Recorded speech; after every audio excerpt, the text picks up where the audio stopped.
ಸಮುದ್ರ ಪ್ರತಿಷ್ಠಾನದ ಸಂಸ್ಥಾಪಕರು ಹಾಗೂ ಮುಖ್ಯಸ್ಥರಾದ ಶ್ರೀಮತಿ ಭಾರತಿ ಸಿಂಗ್. ಭಾರತಿ ಸಿಂಗ್ ಅವರು ಶೈಕ್ಷಣಿಕ, ಉದ್ಯಮ ಹಾಗೂ ಸಮಾಜ ಸೇವೆ ಕ್ಷೇತ್ರಗಳಲ್ಲಿ 20ಕ್ಕೂ ಹೆಚ್ಚು ವರ್ಷಗಳಿಂದ ಕಾರ್ಯನಿರ್ವಹಣೆಯ ಮೂಲಕ ವೃತ್ತಿಪರ ಪ್ರಭಾವ ಬೀರಿದ್ದಾರೆ. ರಾಜ್ಯದ ಯುವಜನರ ಸರ್ವತೋಮುಖ ಅಭಿವೃದ್ಧಿಯ ಬಗ್ಗೆ ಹೆಚ್ಚು ಕಾಳಜಿ ವಹಿಸುತ್ತಾ ಸಾವಿರಾರು ವಿದ್ಯಾರ್ಥಿಗಳ ಮತ್ತು ಪೋಷಕರ ಅಪಾರ ಮನ್ನಣೆ ಮತ್ತು ಪ್ರೀತಿ ಗಳಿಸಿದ್ದಾರೆ. ಇವರು MA in sociology, MBA in NGO management ಹಾಗೂ ನಿಮ್ಹ್ಯಾನ್ಸ್ನಿಂದ adolescent counselling and life skill training ಪರಿಣತಿಯನ್ನ ಪಡೆದಿದ್ದಾರೆ. ನುರಿತ ಆಪ್ತ ಸಮಾಲೋಚಕರಾಗಿದ್ದಾರೆ. 1200ಕ್ಕೂ ಹೆಚ್ಚು ವಿವಿಧ ಜೀವನ ಕೌಶಲ್ಯ ಕಾರ್ಯಕ್ರಮಗಳನ್ನು ಮತ್ತು 5000ಕ್ಕಿಂತಲೂ ಹೆಚ್ಚು ವೈಯಕ್ತಿಕ, ಭಾವನಾತ್ಮಕ ಹಾಗೂ ವೃತ್ತಿ ಮಾರ್ಗದರ್ಶನವನ್ನ ನೀಡಿದ್ದಾರೆ. ಆರದಿರಲಿ ಬೆಳಕು ಮತ್ತು ಡಿಪ್ರೆಷನಾಸುರ ಎಂಬ ನಾಟಕಗಳ ಮೂಲಕ ಆತ್ಮಹತ್ಯೆ ತಡೆ ಅಭಿಯಾನವನ್ನು ಆರಂಭಿಸಿ ರಾಜ್ಯದ ವಿವಿಧೆಡೆಗಳಲ್ಲಿ ಬದುಕನ್ನು ಪ್ರೀತಿಸಿ ಎಂಬ ಜಾಗೃತಿಯನ್ನ ಮೂಡಿಸ್ತಾ ಇದ್ದಾರೆ. ಸಮುದ್ರ ಸಂಸ್ಥೆಯು ಯುವಜನ ಸೇವೆ ಮತ್ತು ಕ್ರೀಡಾ ಇಲಾಖೆಯ ಅನುದಾನಿತ ಯುವ ಸಹಾಯವಾಣಿಯ ಮೂಲಕ ಶಿಕ್ಷಣ, ವೈಯಕ್ತಿಕ ಹಾಗೂ ವೃತ್ತಿ ಕುರಿತಾದ ಯುವಜನತೆಯ ಹಲವಾರು ಗೊಂದಲ, ಒತ್ತಡ ಹಾಗೂ ಸಂದೇಹಗಳಿಗೆ ದೂರವಾಣಿ ಮೂಲಕ ನುರಿತ ತಜ್ಞರಿಂದ ಸೂಕ್ತ ಮಾರ್ಗದರ್ಶನ ನೀಡಲಾಗ್ತಾ ಇದೆ. ಜೊತೆಗೆ ಪ್ರತಿ ವರ್ಷ ನಡೆಯುವ ಎಸ್ಎಸ್ಎಲ್ಸಿ, ಪಿಯುಸಿ ಪರೀಕ್ಷಾ ಸಹಾಯವಾಣಿಯನ್ನು ಸಹ ಸಮರ್ಥವಾಗಿ ನಡೆಸ್ತಾ ಬಂದಿದೆ. ಇವರ ವಿವಿಧ ಸೇವೆಗಳಿಗೆ ಹಾಗೂ ಕಾರ್ಯದಕ್ಷತೆಗೆ ಹಲವಾರು ಪ್ರಶಸ್ತಿ ಪುರಸ್ಕಾರಗಳು ಸಂದಿವೆ. National women entrepreneurship award, alumni award for social excellence, ಅಂತಾರಾಷ್ಟ್ರೀಯ ಮಹಿಳಾ ದಿನ ಪ್ರಶಸ್ತಿ, ಜಾಗತಿಕ ಸ್ಫೂರ್ತಿದಾಯಕ ನಾಯಕತ್ವ ಪ್ರಶಸ್ತಿ, ಇನ್ನು ಮುಂತಾದ ಪ್ರಶಸ್ತಿ ಪುರಸ್ಕಾರಗಳು ಬಂದಿವೆ. ಇವರ ಮುಂದಿನ ಎಲ್ಲ ಯೋಜನೆಗಳಿಗೆ ಶುಭ ಕೋರುತ್ತಾ ಶುಭೋದಯ ಕರ್ನಾಟಕ ತಂಡದ ಪರವಾಗಿ ಶ್ರೀಮತಿ ಭಾರತಿ ಸಿಂಗ್ ಅವರಿಗೆ ಆತ್ಮೀಯ ಸ್ವಾಗತ.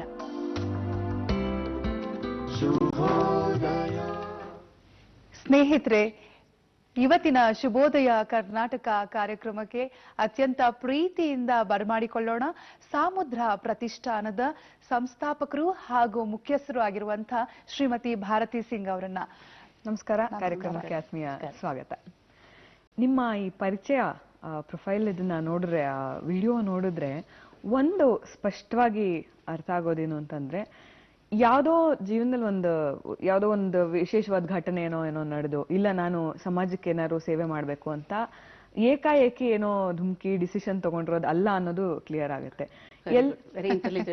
ಎಲ್ಲೋ ಒಂದ್ ಕಡೆ ಇದು ನಿಮ್ಗೆ ಚಿಕ್ಕ ವಯಸ್ಸಿಂದ ಇಂಥದ್ದೊಂದು ದೃಷ್ಟಿಕೋನ ಸದಾ ಇತ್ತು ಅನ್ನೋ ಅಂತದ್ದು ಒಂದು ಐಡಿಯಾ, ಒಂದು ಆಲೋಚನೆ ನಮ್ಗೆ ಈ ಒಂದು ಪರಿಚಯದಿಂದ ಸಿಗುವಂತದ್ದು. Is that really so? ನಿಮ್ಮ ಚಿಕ್ಕ ವಯಸ್ಸಿನಲ್ಲಿ ಹೇಗಿತ್ತು ನಿಮ್ಗೆ? ಅಬ್ಸಲ್ಯೂಟ್ಲಿ, ನೀವು ತುಂಬಾ ಚೆನ್ನಾಗಿ ಗೆಸ್ ಮಾಡಿದ್ದೀರಾ. That show and I have to be careful now. You can read in between lines. ಹೌದು, ನಾನು ಮನೆಯಲ್ಲಿ ಅಮ್ಮ ನನ್ಗೆ ತುಂಬಾ ದೊಡ್ಡ ಪ್ರೇರಣೆ. Middle class typical Rajput family, ಗೊತ್ತಿದೆ. ಜಾಸ್ತಿ ಎಜುಕೇಶನ್ಗೆ ಒತ್ತು ಕೊಡೋ ಅಂತದ್ದು ಪರಿಸ್ಥಿತಿ ಇರಲಿಲ್ಲ. ಎಲ್ಲಾ sisters, I one of the 7 sisters, ಎಲ್ರು SSLC ಟೈಮಲ್ಲಿ ಮದ್ವೆ ಆಗ್ಬಿಟ್ಟಿದ್ದು. ಸೊ ನಾನು ಒಬ್ಬಳೇನೆ SSLC ಮುಂದೆ first generation SSLC pass in my whole family. Then I have set an example. ಯಾಕಂದ್ರೆ ಮದ್ವೆ ಆಗ್ಬೇಕು, ಹೆಣ್ಮಕ್ಳು ಅಂದಿದ ತಕ್ಷಣ ಮದ್ವೆ ಆಗ್ಬೇಕು, ಬೇರೆ ಎಲ್ಲಾ ರೀತಿನಲ್ಲಿ ಕಸೂತಿ ಮಾಡೋದಾಗಿರ್ಬೋದು, ಕಿಚನ್, ಹೋಮ್ ಮ್ಯಾನೇಜ್ಮೆಂಟ್, ಇದ್ರ ಬಗ್ಗೆ ಎಲ್ಲ ಚೆನ್ನಾಗಿ ಹೇಳ್ಕೊಟ್ಟಿರೋರು ಆರಾಮಾಗಿರಿ, ಮದುವೆ ಮಾಡ್ಕೊಂಡು ಮಕ್ಕಳು ಮಾಡ್ಕೊಂಡು ಅಷ್ಟೇನೆ. Men use to work and women use to, typical Indian family. But ನನ್ನಲ್ಲಿ ಈ ಬದಲಾವಣೆಗಳು ನಾನು ಚಿಕ್ಕವಳಿರ್ಬೇಕಾದ್ರೇನೆ ನನ್ನ ಅಮ್ಮನನ್ನ ನೋಡಿ ಸ್ವಲ್ಪ ಪ್ರಭಾವಿತಲಾಗಿದೆ.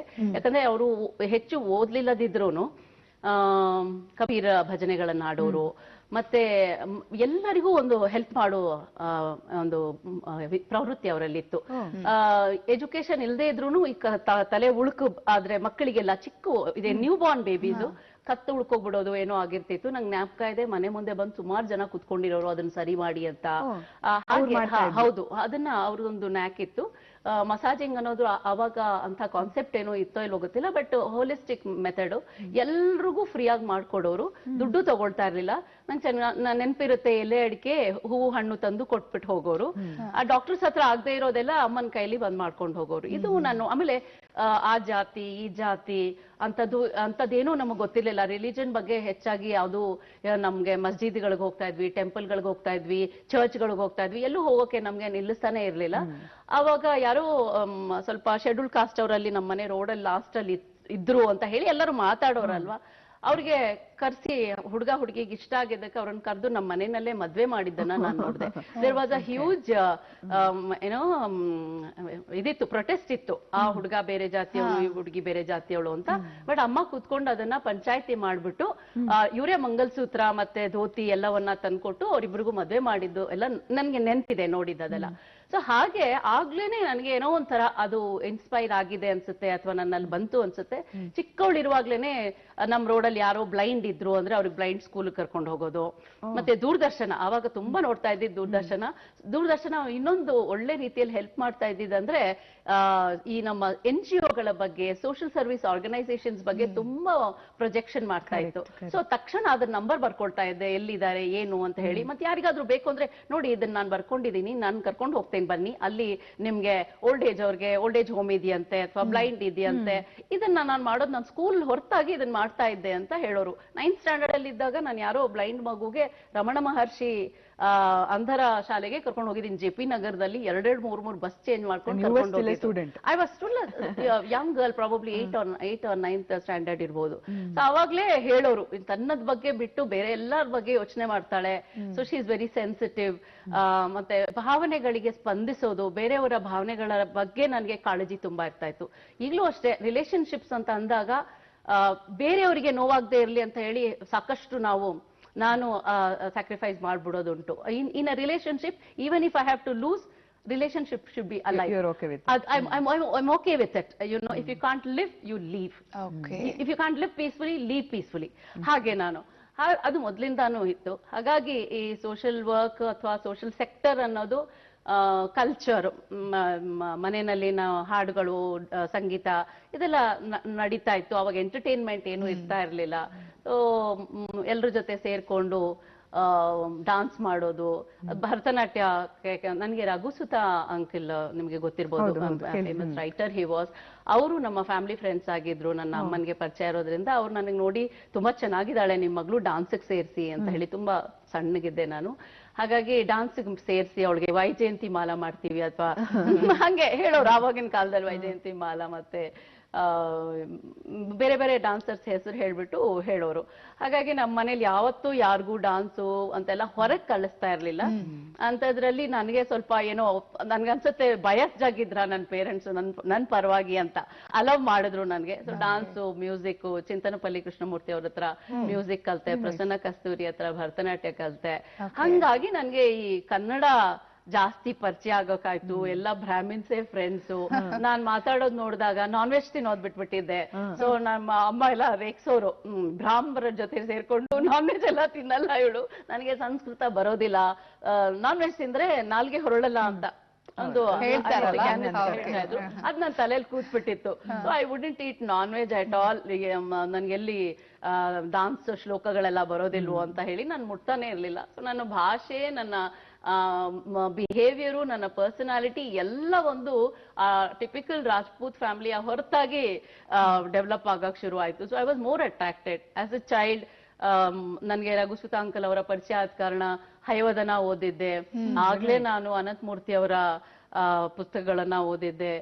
ಹಾಗಾಗಿ ಟೋಟಲಿ ಈ ಸೈಡ್ ಬಂದೆ. ಮತ್ತೆ ಏನೋ ದ ಸೋಷಿಯಲ್ ಸೆಕ್ಟರ್ ಸೀಡ್ ನನ್ಗೆ ಬಂದಿದ್ದು ಅಂತ ಹೇಳುವಾಗ, ಈವನ್ ಕಾಲೇಜಲ್ಲಿ ಇರ್ಬೇಕಾದ್ರೂ ಅದೇ ಮಾಡಿದೆ.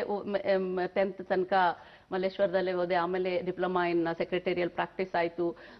ಅದಾದ್ಮೇಲೂ ಸಹ ನನಗೆ all through my academics I knew that I had to do something for the society. ಹಾಗಾಗಿ ನಾನು ಪೋಸ್ಟ್ ಗ್ರಾಜುಯೇಷನ್ ಫೋಕಸ್ ಇತ್ತು. ಸೊ MS ಸೋಶಿಯಾಲಜಿ ತಗೊಂಡೆ. ಏನೇ ಆದ್ರೂ ಒಂದು ಯಾರಿಗಾದ್ರೂ ಅನ್ಯಾಯ ಆಗ್ತಾ ಇದೆ, ಯಾರಿಗಾದ್ರೂ ನೋವಾಗ್ತಾ ಇದೆ ಅಂದ್ರೆ ಐ ಯೂಸ್ ಟು ವಾಯ್ಸ್. ಹಾಗೆ ನನ್ನ ಜೀವನದಲ್ಲೂ ಆತರ ಏನಾದ್ರೂ ಆದಾಗ ನಾನು ವಾಯ್ಸ್ ಮಾಡ್ಬೇಕು ಅಂತ ಅನಿಸ್ತಾ ಇತ್ತು. ಏನೋ ವಿ ಸೇ ಅಲ್ವಾ, why tiger became a man eater. ಸುಮಾರು ಹೆಣ್ಮಕ್ಳು ಅಷ್ಟೇ, ನನ್ ಜೊತೆ ಇದಾಯ್ತು, ನನ್ ಜೊತೆ ಹಾಗಾಯ್ತು ಹೀಗಾಯ್ತು. ನಾನು ಅದೇ ಹೇಳೋದು, why did you stop them in the beginning? Why tiger became a man eater ಅಂದ್ರೆ because the man did not stop in the beginning. ಮೊದಲೇ ನಾವು ಯಾವ್ದನ್ನಾದ್ರೂ ನೀವು ನಿಮ್ಮ ಎಫರ್ಟ್ ಫೇಲ್ ಆಗ್ಬೋದು, ಆದ್ರೆ ಎಫರ್ಟ್ ಹಾಕೋದಕ್ಕೆ ಫೇಲ್ ಆಗ್ಬೇಡಿ. ಕರೆಕ್ಟ್. ನಿಮ್ಮ ವಾಯ್ಸ್ ಮಾಡಿ. ಈ ಮಹಿಳಾ ದಿನಾಚರಣೆಯ ಮಹಿಳಾ ಮಾಸದಲ್ಲಿ ನಾನು ಹೇಳೋದು, ಎಲ್ಲೋ ಒಂದ್ ಕಡೆ ನನ್ನ ವಾಯ್ಸ್ ಕೇಳಿಸಲ್ಲ, ನನಗೆ ಅನ್ಯಾಯ ಆಗಿದೆ, ನನ್ನ ಮೇಲೆ ಅತ್ಯಾಚಾರ ಆಗಿದೆ ಅಂತ ಸುಮಾರು ಹೆಣ್ಮಕ್ಳು ಈಗ ನಾನು ಸಮುದ್ರದಲ್ಲಿ ನೋಡ್ತಾ ಇದ್ದೀನಿ. ಮಾತಾಡುವಾಗ ನಾನು ಹೇಳೋದು ಅವರಿಗೇನೆ ಏನು ಅಂತ ಹೇಳಿದ್ರೆ, where have you stopped, what did you do, ನೀವ್ ಏನ್ ಮಾಡಿದ್ರಿ ನಿಮ್ ಜೊತೆ ಇದಾಗುವಾಗ. ಈ ತರದ ಪ್ರಶ್ನೆಗಳು ಇವತ್ತಿನ ಈಗ ನಾನು ಮಹಿಳೆಯರ ಬಗ್ಗೆ ಮಾತಾಡ್ಬೇಕಾದ್ರೆ ಒಂದ್ಸಲ ಹೀಗೆ ಟಿವಿನಲ್ಲಿ ನಾನು ಒಂದು ಡಿಸ್ಕಷನ್ ಅಲ್ಲಿ ಮಾತಾಡ್ತಾ ಇರ್ಬೇಕಾದ್ರೆ ನಾನು ಹೇಳಿದೆ, nobody can exploit us without ಆ ಪರ್ಮಿಷನ್ ಅಂತ. ತಕ್ಷಣ ಒಂದು ಕಾಲ್ ಬಂತು, ಏನ್ ಮೇಡಮ್ ನೀವು ಹೆಂಗಸರಾಗಿ ಹೇಳ್ಬೋದಾ ವಿತೌಟ್ ಅವರ್ ಪರ್ಮಿಷನ್ ಎಕ್ಸ್ಪ್ಲಾಯ್ಟ್ ಮಾಡಲ್ಲ ಅಂತ ಹೇಳಿದ್ರೆ ನಾವು ಎಕ್ಸ್ಪ್ಲಾಯ್ಟ್ ಮಾಡಕ್ ಪರ್ಮಿಷನ್ ಕೊಡ್ತೀವಾ ಅಂತ. ಅದನ್ನ ಆತರ ತಿಳ್ಕೊಳ್ಳೋದು ಬೇಡ. ನಾವ್ ಯಾರು ಹೆಣ್ಮಕ್ಳು ನಮ್ಮನ್ನ ಬಂದು ಎಕ್ಸ್ಪ್ಲಾಯ್ಟ್ ಮಾಡಿ ಅಂತ ಯಾರು ವೆಲ್ಕಮ್ ಮಾಡಲ್ಲ. ನಾವ್ ಎಲ್ಲಿ ಅವ್ರಿಗೆ ಪರ್ಮಿಷನ್ ಕೊಡ್ತೀವಿ ಅಂದ್ರೆ by not stopping, by not voicing. First time ಯಾರೋ ನಮ್ ಜೊತೆ ಏನೋ ಕೆಟ್ಟದಾಗಿ ನಡ್ಕೊಂಡ್ರು ಅಂತ ಹೇಳಿದಾಗ ಇದು ನನ್ಗೆ ಇಷ್ಟ ಇಲ್ಲ ಅಂತ how many of us establish, vocal ಆಗೋ ರಿಟರ್ನ್ ಅಲ್ಲೋ. ಸೊ ಇದು ನನ್ಗೆ ಮೊದ್ಲಿಂದಾನು ಇರ್ತಾ ಇತ್ತು. ಹಾಗೆ ಮದ್ವೆ ಆದಾಗ್ಲೂ ಐ ಹ್ಯಾವ್ ನಾಟ್ ಬೀನ್ ಏನೋ ತುಂಬಾ ಚೆನ್ನಾಗಿ ಫ್ಯಾಮಿಲಿನಲ್ಲಿ ಇದ್ದೆ ನಾನು. ಅಪ್ಪ ಅಮ್ಮನ ಪ್ರೀತಿ, ಮುದ್ದು ಮಗಳು, ಮನೆ ತುಂಬಾ ಸಿಸ್ಟರ್ಸು, ಬ್ರದರ್ ಇನ್ ಲಾಗಳು ಅವರು. ಆವಾಗ ಒಂದು ಇದಿರ್ತಾ ಇತ್ತು, ರಾಜ್ಪೂತ್ ಫ್ಯಾಮಿಲೀಸ್ ಅಲ್ಲಿ ಅಮ್ಮನ್ಗೆ ಮಗು ಆದ್ರೆ ಮಗಳಿಗೂ ಆಗಿರೋದು.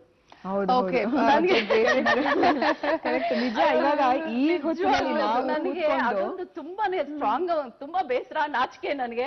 ನಾನು ಹುಟ್ಟಿದಾಗ ನಮ್ ದೊಡ್ಡಕ್ಕನ್ಗೂ ಮಗ ಹುಟ್ಟಿದ್ದ. So you know literally we both were together. ನಾವು ಸ್ಕೂಲ್ ಅಲ್ಲಿ ಹೋಗ್ಬೇಕಾದ್ರೆ ವಾಟ್ ಇಸ್ ದಿಸ್, ನಿನ್ನ ಕಸಿನ್ ಮತ್ತೆ ನೀನು ನಿನ್ನ ಅಕ್ಕನ ಮಗ ಮತ್ತೆ ನೀನು ಒಂದೇ ಏಜಾ ಅಂತ ಹೇಳಿ. ಅದು ನಮ್ಗೆ ಇವಾಗ ತುಂಬಾ ಅಮೇಜಿಂಗ್ ಅನ್ಸೋದು ಅಂತಂದ್ರೆ ಆ ತರ ಎಲ್ಲ ಬೆಳೆದ್ ಬಂದು ಇವತ್ತು ಏನೋ ಒಂದು ಸರಿಯಾದ ದಾರಿಲಿ ಇಲ್ದಿರೋರ್ಗೆಲ್ಲ ಒಂದ್ ಮಾರ್ಗದರ್ಶನ ತೋರಿಸೋ ನಿಟ್ಟಿನಲ್ಲಿ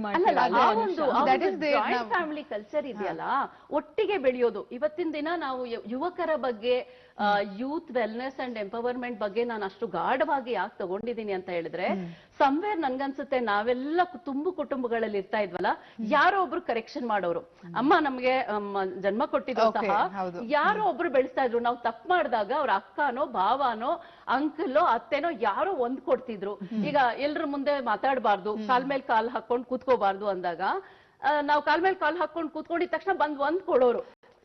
ಯಾರ್ ಬೇಕಾದ್ರೂ ಆಗಿರ್ಬೋದು. ನಾವು ನೋಟಿಸ್ ಮಾಡ್ತಾ ಇರ್ಲಿಲ್ಲ ಅವ್ರು ಯಾರು ಅಂತ ಹೇಳಿ ಅಲ್ವಾ, ಮಾತ್ರ ಗೊತ್ತಾಗ್ತಾ ಇತ್ತು. ಮತ್ತೆ ಇವಾಗ ದೊಡ್ಡವ್ರು ಮಾತಾಡುವಾಗ ಮಧ್ಯದಲ್ಲಿ ಮಾತಾಡಬಾರ್ದು ಅಂತ ಹೇಳುವಾಗ ಯಾರೋ ಬಂದ್ ನಮ್ ಕಿವಿ ಹಿಂಡೋರು, ಹಿಂಗ ಅನ್ನೋರು. ನೋ ನೈ ಬೋಲ್ತೆ, ಬಡೆ ಬೋಲ್ತೆ, ಬೀಚ್ ಮೇ ನೈ ಬೋಲ್ತೆ ಅಂತ ಎದುರಿಸೋರು.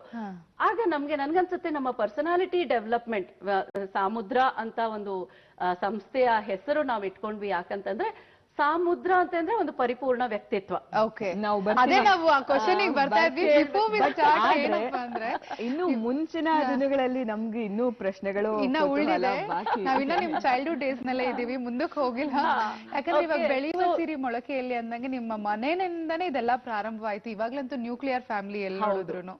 ಅದೇ ಕಾರಣ ಇವತ್ತಿನ ಎಲ್ಲಾ ಪ್ರಾಬ್ಲಮ್ಸ್ಗೂನು ನಾವೇನ್ ಕೇಳಿಸ್ಕೊಳ್ತಾ ಇದೀವಿ, ಆತಂಕ, ಭಯ, ದುಗುಡ, ಕಾನ್ಫಿಡೆನ್ಸ್ ಪ್ರಾಬ್ಲಮ್ಸ್ ಇರಬಹುದು ಯೂತ್ ಅಲ್ಲಿ, ಪರ್ಸನಾಲಿಟಿ ಡೆವಲಪ್ಮೆಂಟ್ ಸರಿಯಾಗಿ ಆಗದೆ ಇರುವಂತದಕ್ಕೆಲ್ಲ ಈ ಮೈಕ್ರೋ ಮಿನಿ ನ್ಯೂಕ್ಲಿಯರ್ ಫ್ಯಾಮಿಲೀಸೇ ಕಾರಣ. ನಾನು ಹೇಳಕ್ ಇಷ್ಟಪಟ್ಟಿದ್ದು ನಮ್ಮ ಬೆಳವಣಿಗೆಯಲ್ಲಿ ಆ ಒಂದು ತುಂಬು ಕುಟುಂಬದ ಕಾಂಟ್ರಿಬ್ಯೂಷನ್ಸ್ ತುಂಬಾ ಇದೆ. ನಾವು ನಿಮ್ಮಂತ ಒಂದು ದಿಟ್ಟ ಮಹಿಳೆನ ಕೊಟ್ಟಿದ್ದಕ್ಕೆ ಮೊಟ್ಟ ಮೊದಲಿಗೆ ಆ ತಾಯಿಗೆ ಧನ್ಯವಾದಗಳನ್ನ, ಆ ಕುಟುಂಬಕ್ಕೆ ನಾವು ನಿಜವಾಗ್ಲೂ ಇವತ್ತು ಧನ್ಯವಾದಗಳನ್ನ ಅರ್ಪಿಸಬೇಕು. ಇವರ ಅಬೌಟ್ ಖಂಡಿತವಾಗ್ಲೂ ಧನ್ಯವಾದಗಳನ್ನ ಅರ್ಪಿಸಬೇಕು. ಸೊ ಅದಾದ್ಮೇಲೆ ನೀವ್ ಹೇಳಿದ್ರಿ ನಿಮ್ ಮನೇಲಿ ನೀವೇ first time 10th standard pass ಮಾಡಿದ್ರಿ ಅಂತ. ಆದ್ರೆ ನೀವು ತಿರ್ಗಾ ಸೋಶಿಯಾಲಜಿ ತಗೊಂಡ್ರಿ. ಸೋಶಿಯಾಲಜಿ ಆದ್ಮೇಲೆ ನೀವು ನಿಮ್ಮ ವಿದ್ಯಾಭ್ಯಾಸದ ಮೇಲೆ ನಾವು ಗಮನ ಹರಿಸಿದ್ರೆ ನೀವು ಡಿಫ್ರೆಂಟ್ ಆಗಿರೋ, ಯೂಶಲಿ ಎಲ್ಲರೂ MBA ಇನ್ ಮಾರ್ಕೆಟಿಂಗು, ಬಿಸ್ನೆಸ್ ಮ್ಯಾನೇಜ್ಮೆಂಟ್, HR, ಹೆಣ್ಮಕ್ಳಂತೂ ಆಯ್ತಪ್ಪ HR ಆಗ್ಬಿಡೋಣ ಅಂತ ಯೋಚನೆ ಮಾಡ್ತಾರೆ. ಆದ್ರೆ ನೀವು MBA NGO ಮ್ಯಾನೇಜ್ಮೆಂಟ್. ಇನ್ಫ್ಯಾಕ್ಟ್ ನಾವ್ ಹೇಳ್ಬೇಕಂದ್ರೆ NGO ಮ್ಯಾನೇಜ್ಮೆಂಟ್ ಗೆ ಒಂದು MBA ಇದೆಯಾ ಅನ್ನೋದೇ ಸಾಕಷ್ಟು ಜನಕ್ಕೆ ಗೊತ್ತಿರೋದಿಲ್ಲ. ಸೊ ಅವಾಗ್ಲೇ ನೀವು ಯಾವ ರೀತಿ ಈ ಒಂದು ಸಬ್ಜೆಕ್ಟ್ ನ ಚೂಸ್ ಮಾಡ್ಕೊಂಡ್ರಿ? ಯಾಕೆ ನಿಮ್ಗೆ ಅನ್ಸ್ತು MBA ಇನ್ NGO?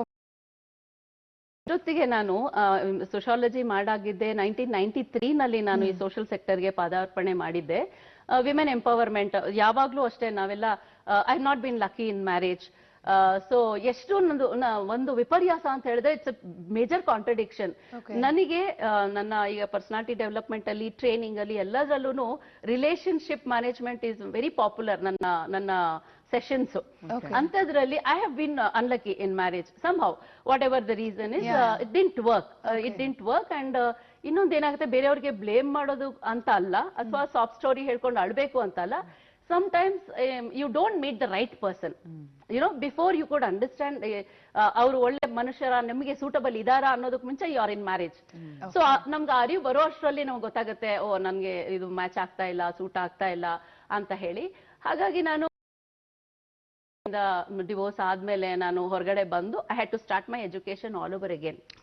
ನಾನು ಮದ್ವೆ ಆದಾಗ ಸೆಕೆಂಡ್ ಇಯರ್ BCom ಅಷ್ಟೇ ಮಾಡಿದ್ದೆ. ಡಿಪ್ಲೊಮಾ ಇನ್ ಸೆಕ್ರೆಟರಿಯೇಟ್ ಪ್ರಾಕ್ಟೀಸ್ ಆದ್ಮೇಲೆ ಕೆಲಸ ಮಾಡ್ಕೊಂಡು ನಾನು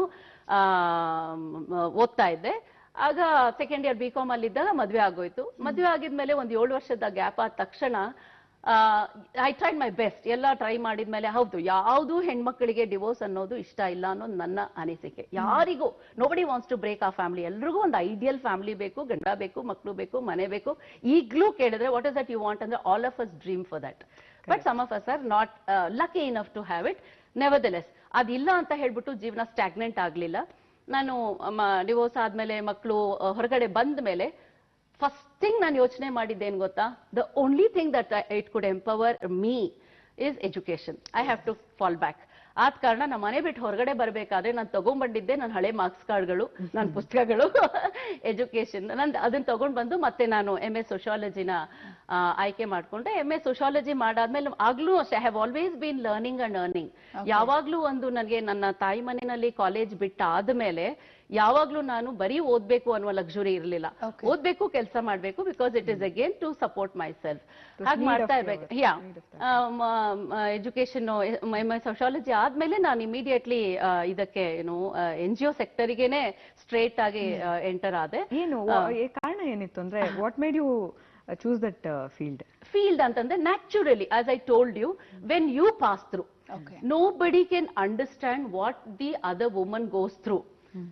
ಅಥವಾ ಈ ಸೊಸೈಟಿಯಲ್ಲಿ ಬ್ರೋಕನ್ ಫ್ಯಾಮಿಲೀಸ್ ನಲ್ಲಿ ಮಕ್ಕಳಿಗೆ ಏನಾಗುತ್ತೆ, right, single parenthood, micro mini families ಅಲ್ಲಿ ಮಕ್ಕಳ ಪರಿಸ್ಥಿತಿ ಏನು, ಅವರ ಮನೋಸ್ಥಿತಿ ಏನು, ಅವರ ಇಮೋಷನಲ್ ಸೋಷಿಯಲ್ ಇಶ್ಯೂಸ್ ಏನಿರುತ್ತೆ, ಅಥವಾ ಮಹಿಳೆಯರು ನಾವು ಅಂತ ಪರಿಸ್ಥಿತಿ ನಮ್ಗೆ ಆದಾಗ ನಮಗೆ ಏನ್ ಅನುಭವ ಆಗತ್ತೆ, ನಾನು ಬೇರೆ ಹೆಂಗಸರನ್ನ ನೋಡಿದಾಗ ಅವರು ಏನೆಲ್ಲ ಕಷ್ಟಪಟ್ಟಿರ್ತಾರೆ ಅಂತ ಹೆಚ್ಚು ಹೇಳೋದ್ ಬೇಕಾಗಿರಲ್ಲ ನಮ್ಗೆ. we can empathize, we can read in between, we can read their mind. ಹೆಚ್ಚು ಎಫರ್ಟ್ಸ್ ಹಾಕಿ ನಮ್ಗೆ ಹೇಳೋದೇ ಬೇಡ, ತಕ್ಷಣ ಗೊತ್ತಾಗ್ಬಿಡುತ್ತೆ. ಆದ ಕಾರಣ ನನಗೆ ಎಲ್ಲಿ ಯಾವ ಅವಕಾಶಗಳು ಸಿಗ್ಲಿಲ್ಲ, ನನಗೆ ಏನೇನು ಮಾಡ್ಬೇಕು ಅಂತ ಇತ್ತು ಅದು ನಾನ್ ಮಾಡ್ಲಿಕ್ಕೆ ಆಗ್ಲಿಲ್ಲ ಕಾರಣಾಂತರದ. ಮೋಸ್ಟ್ ಆಫ್ ಅಸ್ ಈ ಸೋಷಿಯಲ್ ಸೆಕ್ಟರಿಗೆ ಬರೋರೆಲ್ಲ ನಾನು ಹೇಳೋದು ವಿ ಆರ್ ಡಿಫ್ರೆಂಟ್ಲಿ ವೈರ್ಡ್. ನಮ್ಮ ವೈರಿಂಗೇ ಬೇರೆ ಆಗಿರುತ್ತೆ. ಯಾಕಂದ್ರೆ ನಾವು ಸೋಷಿಯಲ್ ಸ್ಕ್ಯಾವೆಂಜರ್ಸ್, ಅಂದ್ರೆ ಕ್ಲೀನ್ ಮಾಡೋದ್ರಲ್ಲೇ ಇರ್ತೇವೆ ನಾವು, ಸೊಸೈಟಿಯನ್ನ ಎಲ್ಲೆಲ್ಲಿಂದ ಕ್ಲೀನ್ ಮಾಡ್ಬೇಕು ಅಂತ ಹೇಳಿ. ಸೊ ನಾನು ಮಾಡೋದೇ ಆದ್ರೆ ಯಾವ್ದೋ ಒಂದು ಟಿಪಿಕಲ್ ಆಗಿ 9:30 to 5:30 ಕೆಲಸ ಮಾಡ್ಕೊಂಡು ಸಂಪಾದನೆ ಮಾಡೋದು ಇರುತ್ತೆ. ಬಟ್ ಇವತ್ತಿನ ಕಾಲದಲ್ಲಿ ಸೋಷಿಯಲ್ ಆಂಟ್ರಪ್ರನರ್ಶಿಪ್ ಅಂತ ಹೊಸದಾಗಿ ಒಂದು ಕಾನ್ಸೆಪ್ಟ್ ಬಂದಿದೆ, ವಿಚ್ ವಾಸ್ ವೆರಿ ಒರಿಜಿನಲ್. ಇಂಡಿಯಾನಲ್ಲಿ ಎಲ್ಲರೂ ಮಾಡಿದ್ದು, ನಮ್ಮ ಮಠಮಾನ್ಯಗಳು ಎಲ್ಲ ಮಾಡಿದ್ದು ಸೋಷಿಯಲ್ ಆಂಟ್ರಪ್ರನರ್ಶಿಪ್. ಯಾವುದೇ ಸಂಸ್ಥೆ ಇಲ್ಲದೆ ನಿಮ್ ತಾಯಿ ಯಾವಾಗ್ಲೇ ಮಾಡ್ತಿದ್ರು ಅಲ್ವಾ, ಅವರಿಗೆ ಎಜುಕೇಶನ್ ಮನೆಯಲ್ಲಿ ತುಂಬಾ ನಿಜ. ಮನೆಯ ಮೊದಲ ಪಾಠಶಾಲೆ, ಜನನಿ ತಾನೇ ಮೊದಲ ಗುರು, ಅಕ್ಷರಶಃ. ಹಾಗಾಗಿ ನನಗೆ ಹೆಣ್ಮಕ್ಳು ಈ ತರ ಯಾರು ಕಷ್ಟಪಟ್ಟಿರ್ತಾರೆ ಅವರಿಗೆ ನಾನು ಏನಾದ್ರೂ ಮಾಡ್ಬೇಕು. ಬಿಕಾಸ್ ನಾನು ಯಾವುದೇ ಕೋರ್ಸ್ಗಳು ತಗೊಳ್ಬಹುದು, ಈಗ ಕೌನ್ಸಿಲಿಂಗ್ ನಲ್ಲಾಗಿರ್ಬೋದು, ಟ್ರೈನಿಂಗ್ ನಲ್ಲಾಗಿರ್ಬೋದು, ಪರ್ಸನಾಲಿಟಿ ಅನಾಲಿಸಿಸ್, ಸೈಕೋಮೆಟ್ರಿ, ಇದೆಲ್ಲ ಟೂಲ್ಸ್ ಬಂದಿದೆ, ಇದೆಲ್ಲ ನಾಲೆಡ್ಜ್ ಗೇನ್ ಮಾಡ್ತೀವಿ. ಬಟ್ ಬೇಸಿಕ್ ಅಂಡರ್ಸ್ಟ್ಯಾಂಡಿಂಗ್ ಅಬೌಟ್ ಬೇರೆಯವರ ಜೀವನದಲ್ಲಿ ಏನ್ ಕಷ್ಟಗಳಾಗತ್ತೆ ಅನ್ನೋದನ್ನ ಆ ಒಂದು ನಿಮ್ಮ ಥರ್ಡ್ ಐ ಇರಬೇಕು ಅರ್ಥ ಮಾಡ್ಕೊಳ್ಳೋಕೆ. ಅದು ಹೇಗೆ ಸೊಲ್ಯೂಷನ್ಸ್. ಹಾಗಾಗಿ ಎಲ್ಲ ಸೋಷಿಯಲ್ ಸೆಕ್ಟರ್ ಅಲ್ಲಿ ಬರೋರು ನಮ್ಮ ಅನುಭವಗಳು ಇದ್ದಾಗ ಮಾತ್ರ ಆ ಕಾಸ್ ಅನ್ನ ಸ್ಟ್ರಾಂಗ್ ಆಗಿ ಇಟ್ಕೊಳ್ತೀವಿ. ಇನ್ನೂ ಒಂದ್ ನಾನು ಹೇಳ್ತೀನಿ, ಸುಮಾರು ಜನ ಏನ್ ಮಾಡ್ತಾರೆ, ನನ್ನಲ್ಲಿ ಎಲ್ಲ ಚೆನ್ನಾಗಿದೆ, ನಾನೇನಾದ್ರೂ ಸೊಸೈಟಿ ಕೊಡ್ಬೇಕು ಅಂತ ಬರ್ತಾರೆ. ನನಗೆಲ್ಲ ಸಂತೋಷವಾಗಿದ್ದೀನಿ, ನನ್ಗೆಲ್ಲವೂ ಇದೆ, ಆದ ಕಾರಣ I am happy, I am blessed, ನಾನೇನೋ ಸಮಾಜಕ್ಕೆ ಕೊಡ್ಬೇಕು ಅಂತ ಹೇಳಿ. ಬಟ್ ಬೇರೆಯವರು ಇನ್ನೂ ಒಂದ್ ಏನಾಗುತ್ತೆ ಅಂದ್ರೆ, we don't choose the cos chooses us.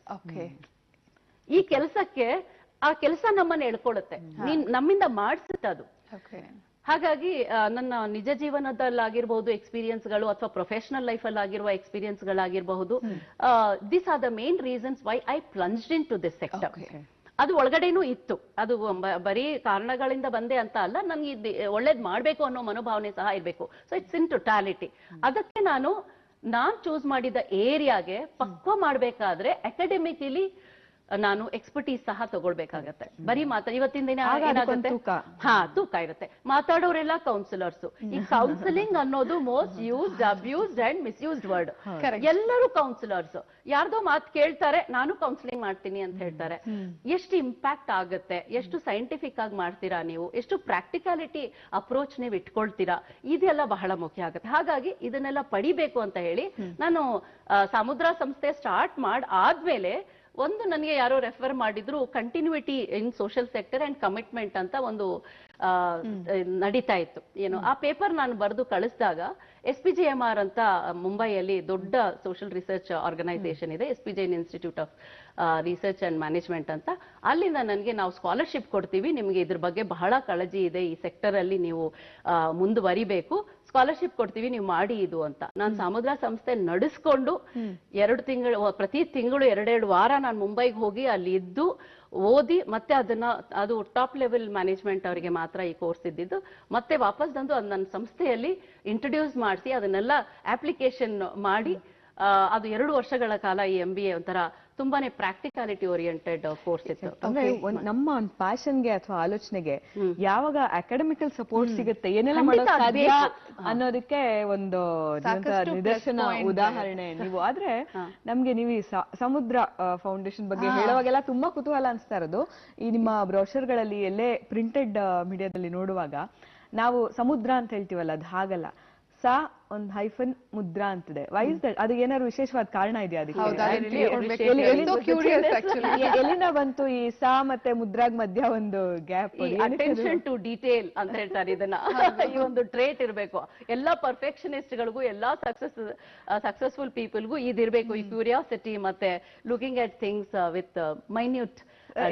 ಅದು ಒಂದು ಪದ ಅಂತ ಅನ್ಸೋದಿಲ್ಲ, ಅಲ್ಲೇನೋ ತುಂಬಾ ಬಹಳಷ್ಟು ವಿಷಯಗಳಿವೆ ಅಂತ ಅನ್ಸುತ್ತೆ. ಸೊ ಏನದು? ಸಮುದ್ರ ಹೌದು, ಅಗಾಧ ಜಲರಾಶಿ ಮತ್ತೆ ಸಿ ಆಫ್ ನಾಲೆಜ್. ನಾವ್ ಇನ್ಸ್ಪೈರ್ ಆಗಿದ್ದೇನೆ ಸಮುದ್ರ ಅನ್ನೋ ವರ್ಡ್ ಇಂದ. ಬಟ್ ನನಗೆ ಪ್ರೊಫೆಸರ್ ರಾಧಾಕೃಷ್ಣ ಅವರು ನನ್ನ ಗುರುಗಳು, ಅವ್ರ ಜೊತೆ ಸೇರಿ ರಾಧಾಕೃಷ್ಣ ಅವರು ಇದೇ ಚಾನೆಲ್ ಕೂಳ್ತು ಮಾತಾಡಿದ್ದಾರೆ, ಶುಭೋದಯ ಕರ್ನಾಟಕ, ನಾನು ನೋಡಿದ್ದೇನೆ. ಆವಾಗ ನಿಮ್ ಬಗ್ಗೆ ಕೂಡ ಮಾತಾಡಿದ್ದಾರೆ. ನಾನು ಯಾವಾಗ್ಲೂ ಹೇಳೋದು, ಕುಕ್ಕೆ ಸುಬ್ರಹ್ಮಣ್ಯಕ್ಕೇನೋ ಹೋಗಿ ಪೂಜೆ ಮಾಡಿಸಿದೆ ಅಮ್ಮ ಅಂತ ಹೇಳಿದಾಗ ನಾನು ಹೇಳಿದೆ, now I feel I don't miss my parents ಅಂತ. You know he has replaced my parents in my life. So guidance ಆಗ್ಲಿ, ಸಪೋರ್ಟ್ ಆಗ್ಲಿ, ಅವ್ರು ಅಷ್ಟು ಸುಲಭವಾಗಿ ಯಾರಿಗೂ ಅಪ್ರಿಶಿಯೇಟ್ ಮಾಡಕ್ ಹೋಗೋದಿಲ್ಲ. ಅಂತದ್ರಲ್ಲಿ in whatever I have become ಅವರದೊಂದು ಆಶೀರ್ವಾದ, ಅವರದೊಂದು ಮೆಂಟರ್ಶಿಪ್, ಗೈಡೆನ್ಸ್ ಖಂಡಿತ I really cherish. He is the best thing to happen in my life. So professor ಈ ಹೆಸರನ್ನ ನಾವು ಮಾತಾಡಕ್ ಹೋದಾಗ ಸಮುದ್ರ ಅಂತ ಹೇಳಿದಾಗ, ಸಾಮುದ್ರ ಅಂತ ಹೇಳಿದ್ರೆ ನಾವೆಲ್ಲ ಪರ್ಸನಾಲಿಟಿ ಬಗ್ಗೆ ಮಾತಾಡ್ತಾ ಇದೀಯಾ ನೀನು. ನಾನು ICFI ಅನ್ನೋ ಒಂದು ಇನ್ಸ್ಟಿಟ್ಯೂಟ್ ಅಲ್ಲಿ ಮೊದಲು ಇದ್ದೆ, ICFI ಮ್ಯಾನೇಜ್ಮೆಂಟ್ ಕಾಲೇಜ್, ನಿಮ್ಗೆಲ್ಲ ಗೊತ್ತಿರಬಹುದು. ಅಲ್ಲಿ I was counselling, training, soft skills ಅಂತ ಒಂದು 2000 ಟೈಮಲ್ಲಿ ಸಾಫ್ಟ್ ಸ್ಕಿಲ್ಸ್ ಅನ್ನೋದು ಮ್ಯಾನೇಜ್ಮೆಂಟ್ ಅಲ್ಲಿ ಬಹಳ ಸ್ಟ್ರಾಂಗ್ ಆಗಿ ಬಂತು. ಅಂದ್ರೆ ಜೀವನ ಕೌಶಲ್ಯಗಳು ಅದ್ ಬಂತು. ಅದು ಭಾರಿನೇ, ನಾವೇನು ಚಿಕ್ಕಂದಿಂದ ಕಲ್ತ್ಕೊಂಡ್ ಬಂದಿದ್ದೀವಿ, ಈ ಜೀವನ ಕೌಶಲ್ಯಗಳು ಒಂದು ಸ್ಟ್ರಕ್ಚರ್ ಮಾಡಿ, ಕರಿಕ್ಯುಲಮ್ ಮಾಡಿ ಅದನ್ನ ಪ್ರೆಸೆಂಟ್ ಮಾಡುವಂತ ಒಂದು ವಿಪರ್ಯಾಸದ ಸಮಯ ಬಂದ್ಬಿಡ್ತು. ಏನು ಓದಿರಾ ಮಾಡ್ತಾ ಇದ್ರು. ಇದನ್ನೆಲ್ಲ ಇವಾಗ ಪ್ಯಾಕೇಜಿಂಗ್ ಮಾಡಿ ನೀಟಾಗಿ ಕೊಡುವಂತ, ಅದಕ್ಕೆ ನಾನು ರೇಗಿಸ್ತೀನಿ ಯಾವಾಗ್ಲೂ. ನಾವೇನ್ ಕಲ್ತ್ಕೊಂಡ್ ಬಂದಿದೀವಿ ಅದನ್ನೇ ಪ್ಯಾಕೇಜ್ ಮಾಡಿ ಇವತ್ತು ಅದನ್ನೇ ನಾವು ಕಾರ್ಪೊರೇಟ್ ಟ್ರೈನಿಂಗ್ ಗಳಲ್ಲಿ ಮಾಡಿ ಹಣ ಮಾಡುವಂತಹ ಒಂದು ಪರಿಸ್ಥಿತಿ ಬಂದಿದೆ ಅಂತ ಹೇಳಿ. ಆಗ ವ್ಯಕ್ತಿತ್ವ ವಿಕಸನದ ಬಗ್ಗೆ ನಾವು ಮಾತಾಡ್ತಾ ಇದ್ವಿ. ಯುವಕರಲ್ಲಿ ಸಂಪೂರ್ಣ ಪರಿಪೂರ್ಣ ವ್ಯಕ್ತಿತ್ವ ತರಿಸ್ಬೇಕು, ಇದರ ಕೊರತೆ ಇದೆ. ಈ ನ್ಯೂನತೆಗಳು, ವ್ಯಕ್ತಿತ್ವದಲ್ಲಿ ನ್ಯೂನತೆಗಳಿದ್ದಾಗಲೇ ನಮ್ಗೆಲ್ಲಾನು ಪ್ರಾಬ್ಲಮ್ಸ್ ಬರುತ್ತೆ. ಬಟ್ ಆ ಪ್ರಾಬ್ಲಮ್ಸ್ ಅನ್ನ ಫೇಸ್ ಮಾಡೋದು ಹೇಗೆ ಅನ್ನುವುದು ಒಂದು ಸದೃಢ ವ್ಯಕ್ತಿತ್ವ ಇದ್ದಾಗ ಪ್ರಾಬ್ಲಮ್ ಇದ್ದ ಜಾಗದಲ್ಲೇ ಇರುತ್ತೆ, ಆದ್ರೆ ನಮ್ಮ ದೃಷ್ಟಿಕೋನ ಅದರ ಬಗ್ಗೆ ಬದಲಾಗಿರುತ್ತೆ. How I react to it is different. ಹಾಗಾಗಿ ವ್ಯಕ್ತಿತ್ವ ವಿಕಸನದ ಬಗ್ಗೆ ಮಾತಾಡುವಾಗ ಸಮುದ್ರ ಅಂತ ಹೇಳಿ ತುಂಬಾ ರಿಸರ್ಚ್ ಮಾಡಿ ತುಂಬಾನೇ ಒಂದು ಬ್ರೈನ್ ಸ್ಟಾರ್ಮ್ ಮಾಡ್ಕೊಂಡು ಸಪರಿವಾರ ಸಕುಟುಂಬ ಅಂತ ಹೇಳ್ತೀವಿ, ಟುಗೆದರ್ನೆಸ್ ಸ ಅನ್ನೋದು ಸ ಅನ್ನೋದು ಟುಗೆದರ್ ಆದ ಕಾರಣ ಒಂದು ಪರಿಪೂರ್ಣ ವ್ಯಕ್ತಿತ್ವ. ಸಮುದ್ರ ಅಂತ ಹೇಳಿದ್ರೆ ಒಂದು ಪಾಸಿಟಿವ್ ಪರ್ಫೆಕ್ಟ್ ಪರ್ಸನಾಲಿಟಿ ಅಂತ ಹೇಳಿ. ಹಾಗಾಗಿ ಈ ಸಾಮುದ್ರವನ್ನ ಕ್ರಿಯೇಟ್ ಮಾಡ್ಲಿಕ್ಕೆ ಯುವಜನರಲ್ಲಿ ಸಾಮುದ್ರ ಸಂಸ್ಥೆ ದುಡಿತಾ ಇದೆ. 3 ಅಕ್ಷರಗಳಲ್ಲಿ ಕ್ಯೂರಿಯಾಸಿಟಿ, ನಮ್ಗೆ ತುಂಬಾ ಕ್ಯೂರಿಯಾಸಿಟಿ. ಬಹಳ ಕಡಿಮೆ ಜನ ಕೇಳೋದು. ಇನ್ನು ಕೆಲವು ಸಲ ನನ್ಗೆ ಇಂಟ್ರೊಡ್ಯೂಸ್ ಮಾಡಿಸ್ಬೇಕಾದ್ರೆ ಹೇಳ್ಬಿಡ್ತಾರೆ ಎಸ್ಸೆ ಮುದ್ರಾ ಅಂತಾರೆ. ಐ ಸೆಡ್ ಅದು ಕಿವಿಗೆ ಎಷ್ಟು ಕರ್ಕಶ ಅನ್ಸುತ್ತಲ್ಲ, ಒಂದು ಕ್ಯೂರಿಯಾಸಿಟಿನೂ ಇರಲ್ಲ. ಈ ಎಸ್ಸೆ ಮುದ್ರಾ ಅಂತ ಯಾರಾದ್ರೂ ಹೆಸರಿಟ್ಕೋತಾರ ಅಂತ ಹೇಳಿ ಒಂದು ಏನಿದು ಅಂತಾನೂ ಕೇಳಲ್ಲ, ಸ್ಟ್ರೇಟ್ ಆಗಿ ಸ್ಟೇಜ್ ಮೇಲೆ ಹೋಗಿ ಮೈಕಲ್ ಹೇಳ್ಬಿಡ್ತಾರೆ ಭಾರತಿ ಸಿಂಗ್ ಅವರು ಎಸ್ಸೆ ಮುದ್ರಾ ಸಂಸ್ಥೆಯವರು ಅಂತ. ಆಗ ನಾನು ಆಕ್ಚುಲಿ ನೋಡಿ ಅಲ್ಲಿ ನಾನು ಏನ್ ಹೇಳೋದಂದ್ರೆ, ತಪ್ಪು ಮಾಡದೇ ಇದ್ರೆ there is no scope for correction. ಅವ್ರ ತಪ್ಪು ಮಾಡಿದ ತಕ್ಷಣ ನಾನು ಅಲ್ಲಿಂದಾನೇ ಶುರು ಮಾಡೋದು. ಮುದ್ರಾ ಅಲ್ಲ ಸಮುದ್ರ ಅಂತ. ಸಾಮುದ್ರ ಸಂಸ್ಥೆಯ ಮುಖ್ಯಸ್ಥರು ಆಗಿದ್ದೀರಾ, ಹಾಗೆ ಸಂಸ್ಥಾಪಕರು ಆಗಿದ್ದೀರಾ. ಈ ಒಂದು ಅದಕ್ಕಿಂತ ಸಂಸ್ಥೆಯನ್ನ ನೀವು ಸ್ಥಾಪಿಸೋದಕ್ಕಿಂತ ಮುಂಚೆಯಿಂದನೂ ನೀವು ಈ ಒಂದು NGO ಆಗಿರ್ಬೋದು ಇದರಲ್ಲಿ ಸಾಕಷ್ಟು ಒಡನಾಟವನ್ನ ಚಿಕ್ಕ ವಯಸ್ಸಿಂದನೂ ಬೆಳೆಸ್ಕೊಂಡು ಬಂದಿದ್ದೀರಾ. ಆದ್ರೆ ನನ್ನದೇ ಒಂದು ಸಂಸ್ಥೆಯನ್ನ ಹುಟ್ಟಾಕ್ಬೇಕು ಅಂತ ಏನಕ್ಕೆ ಅನ್ಸಿದ್ ನಿಮ್ಗೆ? ಮತ್ತೆ ತುಂಬಾನೇ ಇದು ಬಹಳ ನನ್ನ ಹೃದಯಕ್ಕೆ ಹತ್ತಿರವಾದಂತಹ ಪ್ರಶ್ನೆ ಕೇಳಿದಿರಿ ಅನು, ಥ್ಯಾಂಕ್ ಯು. ನಾನು ಹೇಳಿದೆ ICFI ಮ್ಯಾನೇಜ್ಮೆಂಟ್ ಕಾಲೇಜಲ್ಲಿ ನಾನು NGO ಇಂದ ಒಂದ್ ಸ್ವಲ್ಪ ಬ್ರೇಕ್ ತಗೊಂಡು ಈ ಸೋಶಿಯಾಲಜಿ ಎಲ್ಲ ಮುಗಿದಾದ್ಮೇಲೆ ನಾನು ಬೇರೆ ಬೇರೆ ಕೋರ್ಸ್ಗಳೆಲ್ಲ HR ಟ್ರೈನಿಂಗು ಅದೆಲ್ಲ ಮಾಡ್ಕೊಂಡಾದ್ಮೇಲೆ ಸ್ವಲ್ಪ ಅಕಾಡೆಮಿಕ್ಸ್ ಆ ಟೀಚರ್ ಅನ್ನೋದು ನನ್ನಲ್ಲಿ ಇತ್ತೋ ಏನೋ ಗೊತ್ತಿಲ್ಲ. ಮಕ್ಳು ರೇಗಿಸ್ತಾ ಇರ್ತಾರೆ the teacher in you never dies ಅಂತ. ಸ್ವಲ್ಪ ಯಾರಿಗಾದ್ರೂ ತಿಳಿ ಹೇಳೋದು, ಕ್ಲಾರಿಟಿ ಕೊಡೋದು, ಯಾವುದೇ ವಿಷಯದ ಬಗ್ಗೆ ಕ್ಲಾರಿಟಿ ಕೊಡೋದು, ರಿಪಿಟೇಟಿವ್ ಆಗಿ ಅದನ್ನ ಅರ್ಥ ಆಗಿದೆಯಾ ಅನ್ನೋದನ್ನ ಮನನ ಮಾಡ್ಕೊಳ್ಳೋದು, ಇದೆಲ್ಲವೂ ನನ್ನ ಪರ್ಸನಾಲಿಟಿಯಲ್ಲಿ ಇತ್ತು. ಹಾಗಾಗಿ ನಾನು ಆ ಟೀಚಿಂಗ್ಗೆ ICFI ಮ್ಯಾನೇಜ್ಮೆಂಟ್ ಕಾಲೇಜಲ್ಲಿ ಅಡ್ವರ್ಟೈಸ್ಮೆಂಟ್ ನೋಡಿದೆ. ಅಲ್ಲಿ ಕೌನ್ಸಿಲರ್ಗ್ ಅಂತ ಕರೆದಿದ್ರು. ನನಗೆ ಯೂತ್ ಕೌನ್ಸಿಲಿಂಗ್ ಇಂಟ್ರೆಸ್ಟ್ ಇರೋದ್ರಿಂದ ನಾನು ಇಂಟರ್ವ್ಯೂಗೆ ಹೋದಾಗ ಅದು ಸುಮಾರು 10-15 ರೌಂಡ್ಸ್ ಇಂಟರ್ವ್ಯೂ ಎಲ್ಲ ಆದ್ಮೇಲೆ ಅವ್ರು ಹೇಳಿದ್ರು, come on you are beyond a counsellor. ಅವ್ರ ಡೈರೆಕ್ಟರ್ ಪ್ರಸಾದ್ ಅಂತ ಅವ್ರು ಹೇಳಿದ್ರು, you are beyond a counsellor, you are very good teacher, why don't you take up teaching ಅಂತ ಹೇಳಿ ನನಗೆ MBA ಮಕ್ಕಳಿಗೆ ಟೀಚ್ ಮಾಡಕ್ಕೆ ಇದ್ ಮಾಡಿದ್ರು. ನಾನು ಹೇಳಿದೆ, ನಾನು ಆಗ MBA ಮಾಡೇ ಇರಲಿಲ್ಲ. No no no nothing like that, you have inborn quality, ನೀವು ಮಾಡಿ ಅಂತ ಹೇಳಿ ನಂಗೆ ಕರಿಕ್ಯುಲಮ್ ಕೊಟ್ಟರು. ನನಗೆ HR and soft skills teach ಮಾಡ್ತಾ ಇದ್ದೆ, ಕೌನ್ಸಿಲಿಂಗು ಮಾಡ್ತಾ ಇದ್ದೆ, ಪ್ಲಸ್ ಪ್ಲೇಸ್ಮೆಂಟ್ಸ್ ಜವಾಬ್ದಾರಿ. I was heading the regional training and placements ಇದ್ ಮಾಡ್ತಾ ಇರ್ಬೇಕಾದ್ರೆ ಆಗ ನನಗೆ ಈ ಸುಮಾರು ಸಾವಿರಾರು ಮಕ್ಕಳ ಒಡನಾಟ ಇರ್ತಾ ಇತ್ತು. ಒಂದ್ ಕಡೆ ಕೌನ್ಸಿಲಿಂಗ್ ಮಾಡ್ಬೇಕಾದ್ರೆ ಅವರ ಬ್ಯಾಕ್ ಗ್ರೌಂಡ್ ನನಗೆ ಗೊತ್ತಾಗ್ತಾ ಇತ್ತು. ಹೆಚ್ಚಾಗಿ ನನಗೆ ಈ ಗ್ರಾಮೀಣ ಪ್ರದೇಶದಿಂದ ಬರುವ ಯುವಜನರ ಬಗ್ಗೆ ತುಂಬಾ ಒಂದು ಕಾಳಜಿ, ಪ್ರೀತಿ ಅಂತ ಹೇಳ್ಬೋದು. ನನಗೆ ರೇಗಿಸ್ತಿದ್ರು, ಬ್ರ್ಯಾಂಡ್ ಮಾಡ್ಬಿಟ್ಟಿದ್ರು, she is a bottom 1/3 placement officer ಅಂತ. ಅಂದ್ರೆ ನನಗೆ ಈಗ ನಿಮ್ಗೆ CGPA 9% ಬಂದಿದೆ, 9 ಬಂದಿದೆ, 8 ಬಂದಿದೆ ಅಂತಂದ್ರೆ ಎಲ್ಲಾ ಕಾರ್ಪೊರೇಟ್ ಅವರು ನಿಮ್ಗೆ MBA ಅಂತ 2014-15 ಒಂಥರ ಫಾಸ್ಟ್ ಸೆಲ್ಲಿಂಗ್ ಕೋರ್ಸಸ್ ಅದು. ಎಲ್ಲರೂ ಪ್ಲೇಸ್ಮೆಂಟ್ ಗಳು ಕೊಟ್ಬಿಡ್ತಾ ಇದ್ರು. ಬಟ್ ನನ್ಗೆ ಏನ್ ಬೇಜಾರಾಗ್ತಾ ಇತ್ತು ಅಂದ್ರೆ, ಈ ಗ್ರಾಮೀಣ ಪ್ರದೇಶದಿಂದ ಬಂದ ಮಕ್ಕಳು ತುಂಬಾ ಬುದ್ಧಿವಂತರು ಇರ್ತಾ ಇದ್ರು, ಆದ್ರೆ ಅವ್ರಿಗೆ ಇಂಟರ್ವ್ಯೂ ನಲ್ಲಿ ಆನ್ಸರ್ ಮಾಡಕ್ ಬರ್ತಾ ಇರ್ಲಿಲ್ಲ. ನಾವು ಅವ್ರಿಗೆ ಪ್ರಿಪೇರ್ ಮಾಡ್ತಾ ಇದ್ವಿ, ಆದ್ರೂ ಸಹ they could not scrape through the placement gate. Communication ಇದ್ರೆ ಕಾನ್ಫಿಡೆನ್ಸ್ ಇರ್ತಾ ಇರ್ಲಿಲ್ಲ. ಅಥವಾ ಕಾನ್ಫಿಡೆನ್ಸ್ ಯಾಕೆ ಇರ್ತಾ ಇರ್ಲಿಲ್ಲ ಅಂದ್ರೆ ಅವ್ರಿಗೆ ಇಂಗ್ಲಿಷ್ ಮಾತಾಡಕ್ ಬರ್ತಾ ಇರ್ಲಿಲ್ಲ. ಸೊ ದಿಸ್ ಕಮ್ಯುನಿಕೇಶನ್, ಈ ಕಾನ್ಫಿಡೆನ್ಸ್ ಬ್ಯಾಲೆನ್ಸ್ ಮಾಡೋದ್ರಲ್ಲಿ ಅವ್ರಿಗೆ ಪಾಪ ಬುದ್ಧಿ ಇರ್ತಾ ಇತ್ತು, ಟ್ಯಾಲೆಂಟ್ ಇರ್ತಾ ಇತ್ತು, ಡೊಮೈನ್ ನಾಲೆಡ್ಜ್ ಇರ್ತಾ ಇತ್ತು. ಆ ಫೈರ್ ಇನ್ ದ ಬೆಲ್ಲಿ ಅಂತೀವಲ್ಲ, ಬದುಕಬೇಕು, ನಾನು ಕೆಲಸ ಮಾಡಬೇಕು, ಲೆಗ್ ವಾಕ್ ಮಾಡೋದು, ಸ್ಟ್ರೀಟ್ ಸ್ಮಾರ್ಟ್ನೆಸ್ ಎಲ್ಲ ಇರ್ತಾ ಇತ್ತು ಅವರಲ್ಲಿ. ಪಾಪ ಎಲ್ಲೋ ಅವರಿಗೆ ಅವರನ್ನ ಅವರು ಸೆಲ್ಫ್ ಸೆಲ್ಲಿಂಗ್ ಸ್ಕಿಲ್ಸ್ ಅಂತ ಇರ್ತಾ ಇರ್ಲಿಲ್ಲ. ಇವಾಗ ನಾವು ಹೇಳ್ತೇವೆ king or commoner, you need to communicate, you have to tell the other world what you are. Even beggar ಅಷ್ಟೇ, ಎಕ್ಸ್ಪ್ರೆಷನ್ ಬಹಳ. ಭಿಕ್ಷೆ ಬೇಡವರು ನಮ್ಮ ಹತ್ರ ಬಂದ್ಬಿಟ್ಟು ತುಂಬಾ ಸೊಫಿಸ್ಟಿಕೇಟೆಡ್ ಆಗಿ ಬಂದ್ಬಿಟ್ಟು, ಮೇಡಮ್ ನಮ್ಗೆ ಊಟ ಇಲ್ಲ, ದುಡ್ಡು ಕೊಡಿ ಅಂದ್ರೆ ನಾವು ಕೊಡ್ತೀವ? ನೀನ್ ಬೆಗ್ಗರ್ ತರಾನೇ ಕಾಣ್ತಿಲ್ಲ, ಬೆಗ್ಗರ್ ತರ ಮಾತಾಡ್ತಾ ಇಲ್ಲ, ರೈಟ್? ಅವ್ನ್ ಎಷ್ಟೇ ಅನುಕೂಲಸ್ಥನಾಗಿದ್ರು ಆ ಅಟೈರ್ ಅಲ್ಲಿ ಬಂದಾಗ ನಮ್ಗೆ ಅವ್ನ್ ಹಂಗೆ ಸೆಲ್ ಮಾಡ್ಬೇಕು. ಇವತ್ತಿನ ದಿನ even king has to promote himself like a king. ಆದ್ರಿಂದ ಕಮ್ಯುನಿಕೇಶನ್ ಬಹಳ ಮುಖ್ಯ ಆಗೋಗುತ್ತೆ. ಇದು ಪಾಪ ಮಕ್ಕಳಲ್ಲಿ ಇಲ್ಲದೆ ಇರ್ಬೇಕಾದ್ರೆ ನಂಗೆ ತುಂಬಾ ನೋವಾಗೋದು. ಏನ್ ಮಾಡೋದು ಇವ್ರಿಗೆ, ಕನ್ನಡ ಮೀಡಿಯಂ ಸ್ಕೂಲ್ಗಳಲ್ಲಿ ಓದಿರ್ತಾರೆ, ಮನೆಯಲ್ಲಿ ಮಾತೃಭಾಷೆ ಚೆನ್ನಾಗಿ ಮಾತಾಡ್ತಾರೆ. ಸೊ ಅವ್ರಿಗೆ ಆದಷ್ಟು ನಾನು ಪಂಪ್ ಮಾಡ್ತಾ ಇದ್ದೆ, ಬೂಸ್ಟ್ ಮಾಡ್ತಾ ಇದ್ದೆ, ನೀವು ನಿಮ್ ಮಾತೃಭಾಷೆ ಚೆನ್ನಾಗಿ ಮಾತಾಡ್ತೀರಾ ಅಂದ್ರೆ ಬೇರೆ ಭಾಷೆ ಚೆನ್ನಾಗಿ ಮಾತಾಡ್ತೀರಾ. ನನ್ನ ಮಾತೃಭಾಷೆ ಹಿಂದಿ, ಬಟ್ ನಾನು ಎಷ್ಟು ಪ್ರೀತಿಯಿಂದ ಕನ್ನಡ ಕಲ್ತ್ಕೊಂಡಿದ್ದೀನಿ. ನಾನು ಕನ್ನಡ ಮಾತಾಡ್ಬೇಕಾದ್ರೆ ಎಲ್ಲಾದ್ರೂ ಇಂಗ್ಲಿಷ್ ಪದ ಬಳಕೆ ಮಾಡ್ಬಿಡ್ತೀನ ಅನ್ನೋ ಬಗ್ಗೆ ನನಗೆ ಕಾನ್ಶಿಯಸ್ನೆಸ್ ಇರುತ್ತೆ. ಐ ಶುಡ್ ನಾಟ್ ಅಂತ ಹೇಳಿ, ಕನ್ನಡ ಮಾತಾಡು, ಕನ್ನಡದ ತರ ಮಾತಾಡಿ ಅಂತ ಹೇಳಿ. ಆದ್ರೂ ಎಲ್ಲೋ ಒಂಥರ ವ್ಯಾಕರಣ ಪ್ರೊನೌನ್ಸಿಯೇಷನ್ ಅಲ್ಲಿ ತಪ್ಪು ಮಾಡ್ಬಿಟ್ಟಾಗ ಗಿಲ್ಟ್ ಫೀಲ್ ಆಗುತ್ತೆ. ನಾನು ಅದನ್ನ ತಪ್ಪು ಮಾಡ್ತಾ ಇದ್ದೆ. ನಾನು ಹೇಳಿದೆ, ಒಂದ್ ಭಾಷೆ ನಿಮಗೆ ಚೆನ್ನಾಗಿ ಬಂದ್ರೆ ನಿಮ್ಗೆ ಆ ಲಿಂಗ್ವಿಸ್ಟಿಕ್ ಸ್ಕಿಲ್ ಇದೆ ಅಂತ ಪ್ರಯತ್ನ ಮಾಡಿರಲ್ಲ. ನಾವೇನ್ ಮಾಡ್ತೀವಿ, ಮಾತೃಭಾಷೆ ಮಾತಾಡ್ದಂಗೆ ಬೇರೆ ಭಾಷೆ ಮಾತಾಡೋಕೆ ಪ್ರಯತ್ನ ಮಾಡಿರಲ್ಲ ಅಷ್ಟೇನೆ. ಸೊ ಮಾಡಿ ಅಂತ ಹೇಳಿ ಅದನ್ನ ತಳ್ತಾ ಇದ್ದೆ. ಹಂಗ್ ಮಾಡ್ತಾ ಇರ್ಬೇಕಾದ್ರೆ ಏನೇ ಆದ್ರೂನು ಆ ಟೈಮಲ್ಲಿ ನನಗೆ ಈ ಹಳ್ಳಿಗಾಡಿಂದ ಎಲ್ಲ ಬಂದ ಕಾರ್ಪೊರೇಟ್ ವರ್ಲ್ಡ್ ತುಂಬಾ ಚೆನ್ನಾಗಿ ಸೆಲೆಕ್ಟ್ ಆಗಿರೋ ಹುಡುಗರಿಗೆ, ಫಾರ್ ಎಕ್ಸಾಂಪಲ್ ಒಂದೇ ಫಸ್ಟ್ ಎಂಟ್ರಿ ಲೆವೆಲ್ ಅಲ್ಲಿ, ರೆಸ್ಯೂಮೆ ಲೆವೆಲ್ ಅಲ್ಲಿ, ಇಂಟರ್ವ್ಯೂ ಲೆವೆಲ್ ಅಲ್ಲಿ, ಪ್ರೆಸೆಂಟೇಷನ್ ಲೆವೆಲ್ ಅಲ್ಲಿ ಸೆಲೆಕ್ಟ್ ಆಗ್ಬಿಡ್ತಾರೆ. ಅವಾಗ ಅವ್ರ ಬಗ್ಗೆ ಹೇಳೋದು, ಓ ಮೈ ಗಾಡ್, ಈ ಸೋ ಗುಡ್, ಈ so very dynamic, the person is vibrant. ಅವನು ಇದು ಏನೋ ಡೋರಿಂದ ಬರ್ಬೇಕಾದ್ರೇನೆ I knew whether I got my candidate, whether he is in or out ಅಂತ ತುಂಬಾ ಎಕ್ಸ್ಕ್ಲಮೇಷನ್ ಎಲ್ಲ ಭಾರಿ ದೊಡ್ಡದಾಗಿ ಮಾತಾಡ್ತಾರೆ ಸೆಲೆಕ್ಷನ್ ಆದ ಮಕ್ಕಳ ಬಗ್ಗೆ. ಆಗದೆ ಇರೋರ ಬಗ್ಗೆ ನನ್ಗೇನ್ ಅನ್ನಿಸ್ತು ಅಂದ್ರೆ, if you are a failure, nobody wants you. ಇನ್ನೂ ಒಂದು ಈ ಚಾನೆಲ್ ನನ್ಗೆ ಹೇಳೋಕೆ ಅವಕಾಶ ಇದೆಯೋ ಇಲ್ಲೋ ಗೊತ್ತಿಲ್ಲ, ಇಂಗ್ಲಿಷ್ ಅಲ್ಲಿ ಒಂದು ಮಾತು ಹೇಳ್ತಾರೆ, success is a bastard, failure is an orphan. ನೀವು ಸಕ್ಸಸ್ಫುಲ್ ಆದ ತಕ್ಷಣ ಎವ್ರಿಬಡಿ ವಾಂಟ್ಸ್ ಟು ಫಾದರ್, ಅಂದ್ರೆ ನನ್ ಮಗು ಅಂತಾರಂತೆ ಸಕ್ಸಸ್ಸಿಗೆ.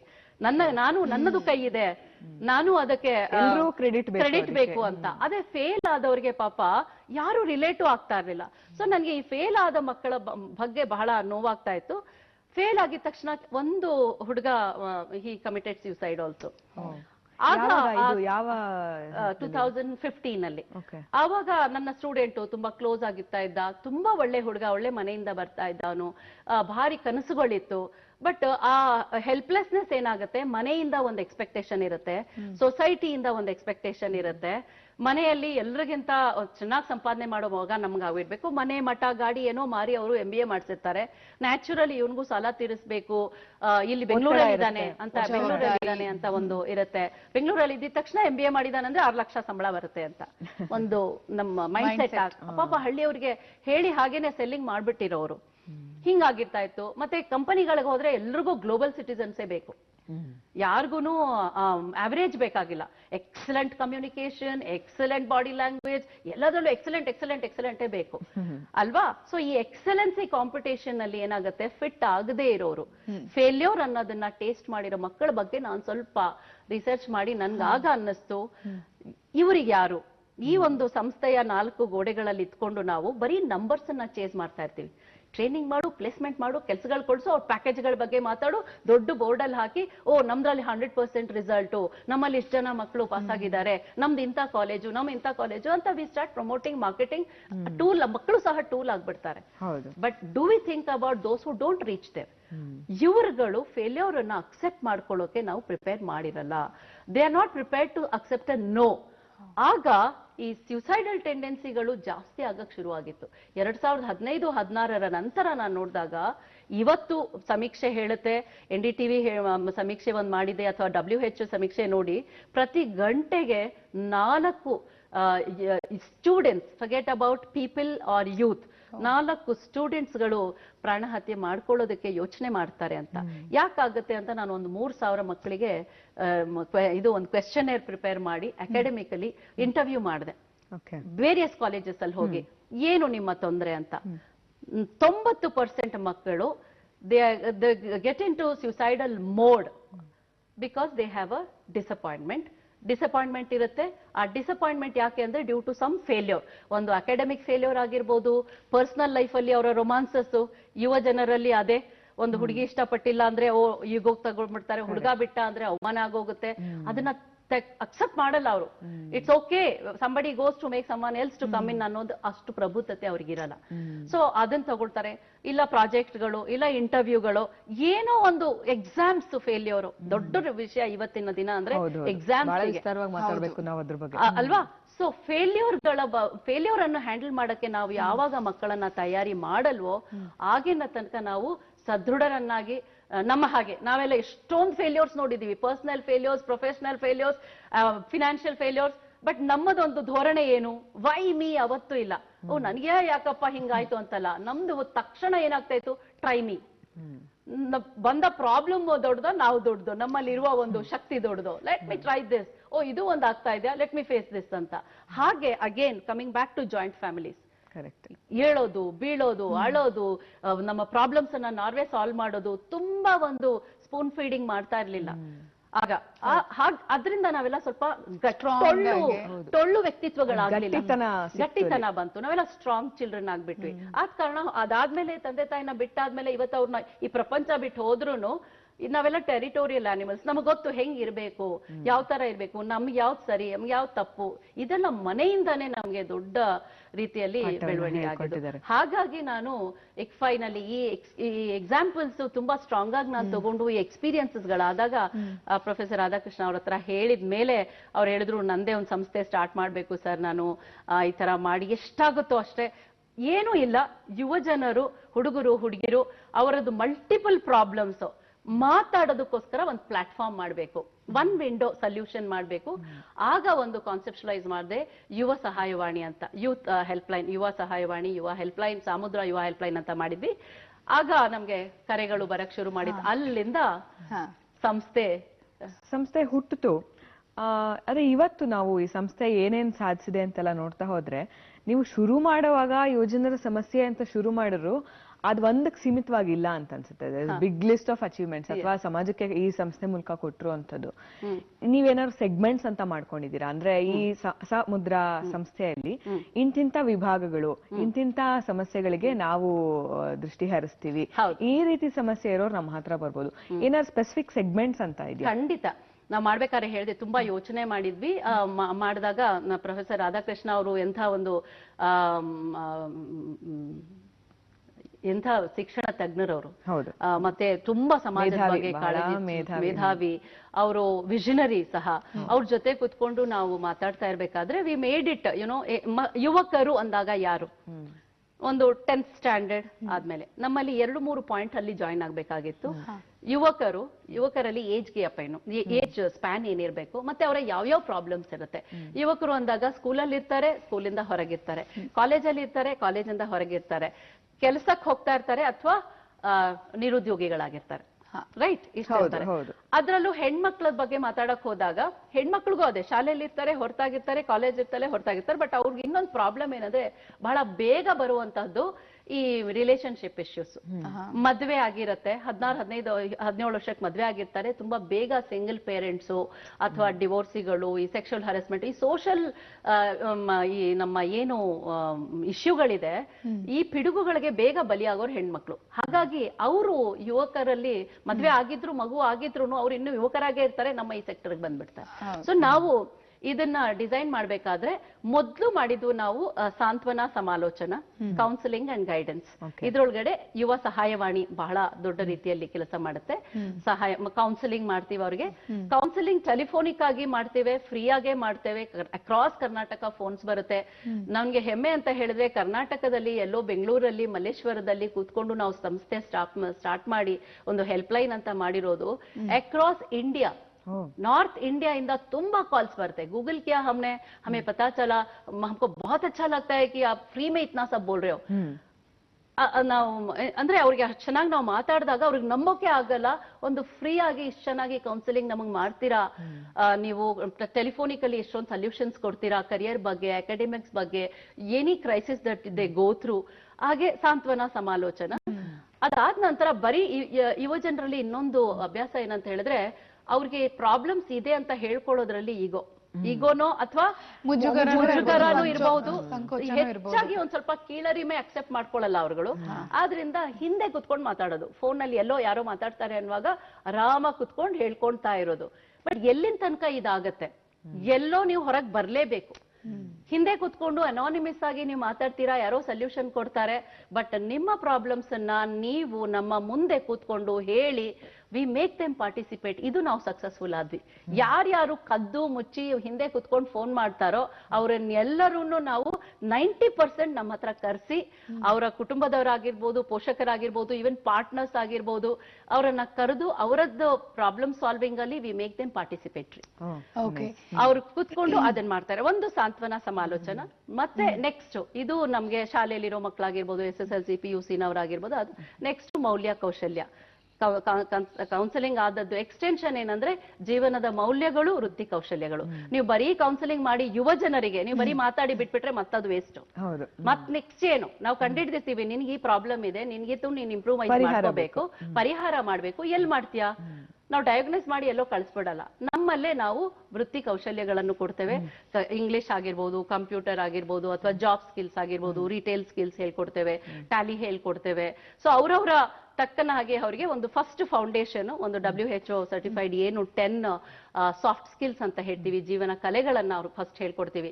ಮೊದಲು ಒಂದು ತಿಂಗಳು ಇದೇ ಆಗತ್ತೆ, ಅವ್ರಿಗೆ ಕೂತ್ಕೊಳ್ಳೋದು ಹೇಗೆ, ನಿಂತ್ಕೊಳ್ಳೋದು ಹೇಗೆ, ಹೇಗೆ ಮಾತಾಡ್ಬೇಕು, ಬೇರೆಯವ್ರಿಗೆ ಹೇಗೆ ಅರ್ಥ ಮಾಡ್ಕೋಬೇಕು, ನಿನ್ನ ಬಗ್ಗೆ ನಿನ್ಗೆ ಏನ್ ಅರಿವಿರ್ಬೇಕು, ನಿನ್ನಲ್ಲಿರುವ ಗುಣ ಲಕ್ಷಣ ಕೌಶಲ್ಯಗಳ ಬಗ್ಗೆ ಅರಿವು ನಿನಗಿದ್ಯಾ, ಅದನ್ನ ಹೇಗೆ ಹೇಳ್ಕೊಳ್ತೀಯಾ ನೀನು? ಅದೇ ಇವಾಗ ನೀವೇ ಕೇಳ್ತಿರೋ ಪ್ರಶ್ನೆಗಳಿಗೆ ಮುಂದೆ ನೀವೇ ಎಲ್ಲ ಉತ್ತರಗಳನ್ನ ಕೊಡ್ಬೇಕು. ಇವಾಗ ನೀವ್ ಹೇಳಿದ್ರಲ್ಲ ಒಂದ್ ದೊಡ್ಡ ಪಟ್ಟಿ ಪ್ರಶ್ನೆಗಳದು, ಅದನ್ನೆಲ್ಲ ನಾವಿವಾಗ ಕೇಳ್ತೀವಿ ಮುಂದಕ್ಕೆ.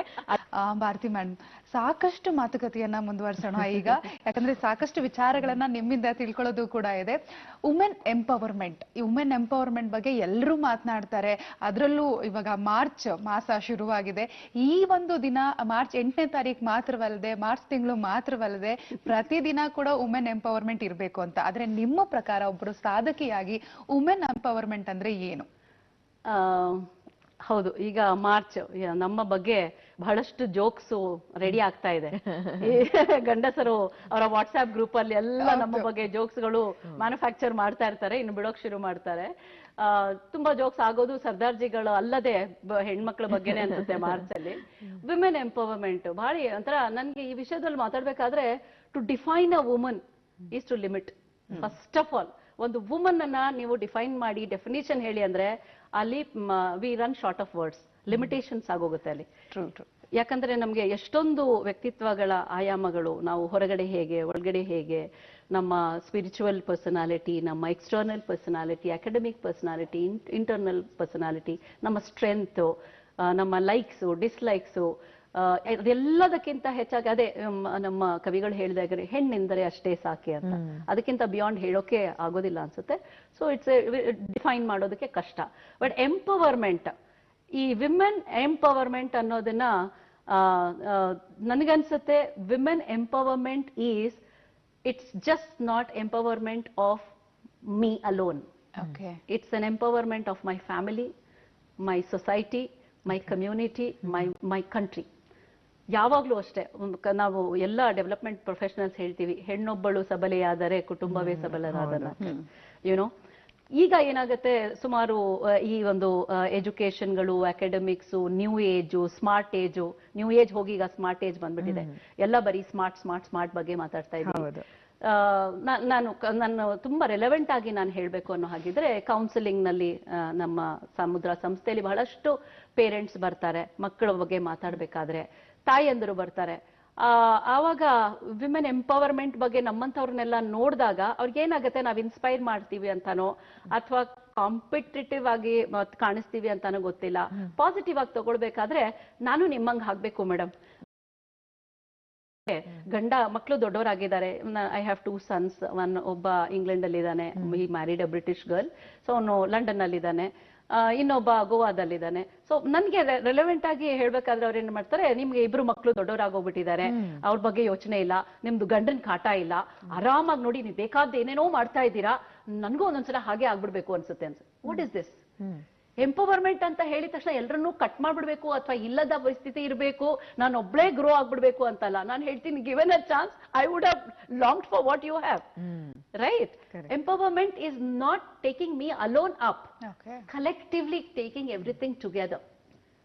ಸೊ ಸುಮಾರು ಮಕ್ಳು ಹೇಳ್ತಾರೆ, ಈಗ ನನ್ನ ಮಗ 14 ವರ್ಷ ಆಗೋಯ್ತು, 15 ವರ್ಷ ಆಗೋಯ್ತು, ಇಷ್ಟು ದಿನ ನಾನು ಅವ್ರ ಮನೆ ಕೆಲಸಗಳು, ಗಂಡನ್ ನೋಡ್ಕೊಳ್ಳೋದು, ಮಕ್ಳನ್ನ ನೋಡ್ಕೊಳ್ಳೋದು, ಸ್ಕೂಲಿಗೆ ಬಿಡೋದು, ಡಬ್ಬಿ ಕಟ್ಟೋದು, ಇದೇ ಆಗ್ತಾ ಇತ್ತು ಮೇಡಮ್. ನನ್ಗೆ ಇವಾಗ ಇದೆಲ್ಲ ಬಿಟ್ಬಿಟ್ಟು ನಾನ್ ಕೆಲ್ಸಕ್ಕೆ ಹೋಗ್ಬೇಕು ಅಂತ ಅನ್ಸ್ಬಿಟ್ಟಿದೆ, ನನ್ಗೂ ಎಂಪವರ್ ಆಗ್ಬೇಕು ಅಂತ ಅನ್ಸ್ತಾ ಇದೆ ಅಂತ.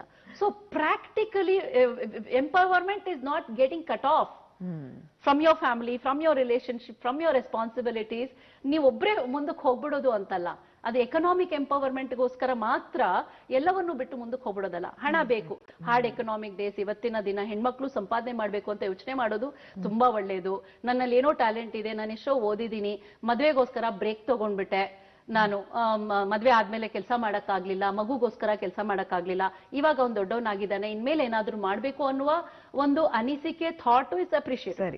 ಬಟ್ ದೆನ್ ದಟ್ ಎಂಪವರ್ಮೆಂಟ್ ಬಗ್ಗೆ ಎಲ್ಲಿಗೆ ಹೋಗ್ಬಾರ್ದು, ಎಲ್ಲಿ ತನಕ ತಗೋಬಾರ್ದು ಅಂತ ಹೇಳಿದ್ರೆ, ನಾನು ಎಲ್ಲರನ್ನೂ ಬಿಟ್ಟು ನಾನು ಒಬ್ಬಳೇ ಮುಂದಕ್ಕೆ ಹೋಗ್ತೀನಿ ಅನ್ನೋದಿದೆಯಲ್ಲ. ಆಮೇಲೆ our empowerment is not disempowering my people, whether it is a man or a son or my husband, son or whoever it is at home. ಕುಟುಂಬದ ಒಳಗಡೆ ಇದ್ಕೊಂಡು, ಕುಟುಂಬದ ಒಳಗಿದ್ದು ನನ್ನ ಎಂಪವರ್ಮೆಂಟ್ ಹೇಗಾಗ್ಬೇಕು ಅಂದ್ರೆ, ನನ್ನ ಮನೆಯಲ್ಲಿರುವ ಎಲ್ಲರನ್ನೂ ಎಂಪವರ್ ಮಾಡ್ಬೇಕು. ಅದು ಮನೆಯಲ್ಲಿರುವ ಸಿಚುವೇಶನ್ ಎಂಪವರ್ಮೆಂಟ್. ನನ್ನ ಮಕ್ಕಳು ಚೆನ್ನಾಗಾಗ್ಬೇಕು, ನನ್ನ ಗಂಡ ಚೆನ್ನಾಗಾಗ್ಬೇಕು, ನನ್ನ ಎಕ್ಸ್ಟೆಂಡೆಡ್ ಫ್ಯಾಮಿಲಿ, ನನ್ನಲ್ಲಿ ಏನ್ ಟ್ಯಾಲೆಂಟ್ ಇದೆ ಅದು ನನ್ನ ಎಕ್ಸ್ಟೆಂಡೆಡ್ ಫ್ಯಾಮಿಲಿ ಯಾರಿಗೋ ಒಂದ್ ಸಹಾಯ ಬೇಕಂತಂದ್ರೆ first charity begins at home ಅಂತೀವಿ ನಾವು, ಅವ್ರಿಗೆ ಮಾಡ್ಬೇಕು. ಮತ್ತೆ ಇದೆಲ್ಲವೂ ಸರಿಗಿದ್ದು ಈಗ ಸುಮಾರು ನೋಡಿ ವರ್ಕಿಂಗ್ ಫ್ರಮ್ ಹೋಮ್ ಆಪ್ಷನ್ಸ್ ಬರ್ತಾ ಇದೆ. ಪ್ರಪಂಚ ಬಹಳ ಬದಲಾಗಿದೆ. ನೀವು ಹೊರಗಡೆನೆ ಹೋಗಿ ಕೆಲಸ ಮಾಡ್ಬೇಕು ಅನ್ನೋದು ಇಲ್ವೇ ಇಲ್ಲ. ಎಂತ ನೀವು ಕೈ ಕೆಲಸ ಮಾಡೋದಾಗಿರ್ಬೋದು, ನೀವು ಡಿಜಿಟಲ್ ಕೆಲಸ ಮಾಡ್ತಾ ಇರ್ಬೋದು, ನೀವು ಆರ್ಟ್ ಮಾಡ್ತಾ ಇರ್ಬೋದು, ಕಾಪಿ ರೈಟಿಂಗ್ ಮಾಡಿ ಮನೆಯಲ್ಲಿ. ಈಗ ಒಂದು 10-15 ವರ್ಷಕ್ಕಿಂತ MA ಲಿಟ್ರೇಚರ್ ಮಾಡಿರೋರೆಲ್ಲ ಮದ್ವೆ ಆಗಿ ಬ್ರೇಕ್ ತಗೊಂಡಿರೋರು ಇವತ್ತಿನ ದಿನ say I am earning very well, I have time for my family also. So ಹೆಣ್ಣು ಯಾಕೆ ನಾನು ಲಿಮಿಟ್ ಮಾಡಕ್ ಆಗಲ್ಲ ಅಂತ ಹೇಳಿದ್ರೆ, ಇನ್ನೂ ಒಂದು ಹೇಳೋದು, you have to tell, all you do to tell a woman is to tell her what she can't do. ನೀನ್ ಏನ್ ಮಾಡಕ್ ಆಗಲ್ಲ ಅಂತ ಹೇಳಿ, ಇಮಿಡಿಯೇಟ್ ಆಗಿ we will prove you wrong. We will gear up, we will make our mind to prove you wrong. ನಾನು ಏನೇನೆಲ್ಲ ಮಾಡಬಲ್ಲೆ ಅಂತ. ಆ ಪವರ್ ಇರೋದು ಬರೀ ಹೆಣ್ಣಿಗೆ ಮಾತ್ರ. ಅದು ವಿಮೆನ್ ಎಂಪವರ್ಮೆಂಟ್. ಆ ಪವರ್ ಇದೆಯಲ್ಲ, ನಾನು ಮನೆಗೂ ನೋಡ್ಕೊಳ್ತೀನಿ, ನಾನು ನನ್ನ ಗಂಡನನ್ನೂ ನೋಡ್ತೇನೆ, ನಾನು ನನ್ನ ಸ್ನೇಹಿತರನ್ನು ಇಟ್ಕೊಳ್ತೇನೆ, ನಾನು ಸ್ನೇಹನೂ ಬಿಡೋದಿಲ್ಲ. We need entertainment, we need friends, ಎಲ್ಲವೂ ಬೇಕು. ಹಾಗಂತ ಹೇಳಿ ಇವಾಗ ಫಾರ್ ಎಕ್ಸಾಂಪಲ್ ಎಕ್ಸಾಮ್ ಟೈಮ್ ಅಲ್ಲಿ ಒಂದ್ ಮಗು ಬಂದ್ ಹೇಳುತ್ತೆ, ಮೊದ್ಲು ನಮ್ಮ ಅಮ್ಮನ್ಗೆ ಟಿವಿ ನೋಡೋದು, ಕ್ರೈಮ್ ಟಿವಿ ನೋಡೋದು ನಿಲ್ಸಕ್ ಹೇಳಿ ಮೇಡಮ್, ಅವರಿಗೆ ದಿನಕ್ಕೆ 3 ಮರ್ಡರ್ ನೋಡದೆ ಇದ್ರೆ ನಿದ್ರೇನೆ ಬರಲ್ಲ, ನಾನ್ ನೋಡ್ಬಾರ್ದಾ, ಇದನ್ ಬರೀ ನಿಮ್ಮ ಅಪ್ಪ ಮಾತ್ರ ನೋಡ್ಬೇಕಾ ಅಂತ ಹೇಳುವಂತದ್ದು. ಸೊ ವಿಮೆನ್ ಎಂಪವರ್ಮೆಂಟ್ ಅಂದ್ರೆ ಲೇಟ್ ನೈಟ್ ನೀವು ಪಾರ್ಟೀಸ್ಗೆ ಹೋಗೋದು, ತುಂಬಾ ಹೊರಗಡೆ ಕುಡಿಯೋದು, ಅಥವಾ ಹಠಗಳು, ಚಟಗಳು, ಇವೆಲ್ಲ ಎಂಪವರ್ಮೆಂಟ್ ಅಲ್ಲ. ರೈಟ್? ಸೊ ಸ್ವತಂತ್ರ ಬೇರೆ, ಸ್ವೇಚ್ಛಾಚಾರ ಬೇರೆ. ಕರೆಕ್ಟ್. ಸ್ವತಂತ್ರ ಅನ್ನೋದನ್ನ ನೀವು ಪಾಸಿಟಿವ್ ಆಗಿ ತಗೊಳ್ಳಿ. ಈಗ ತುಂಬಾ ಫ್ರೀಡಮ್ ನಮ್ಗೆ ಸಿಕ್ಕಿದೆ. ಹೋಯ್ತು ಆ ಕಾಲ, ಹೋಯ್ತು.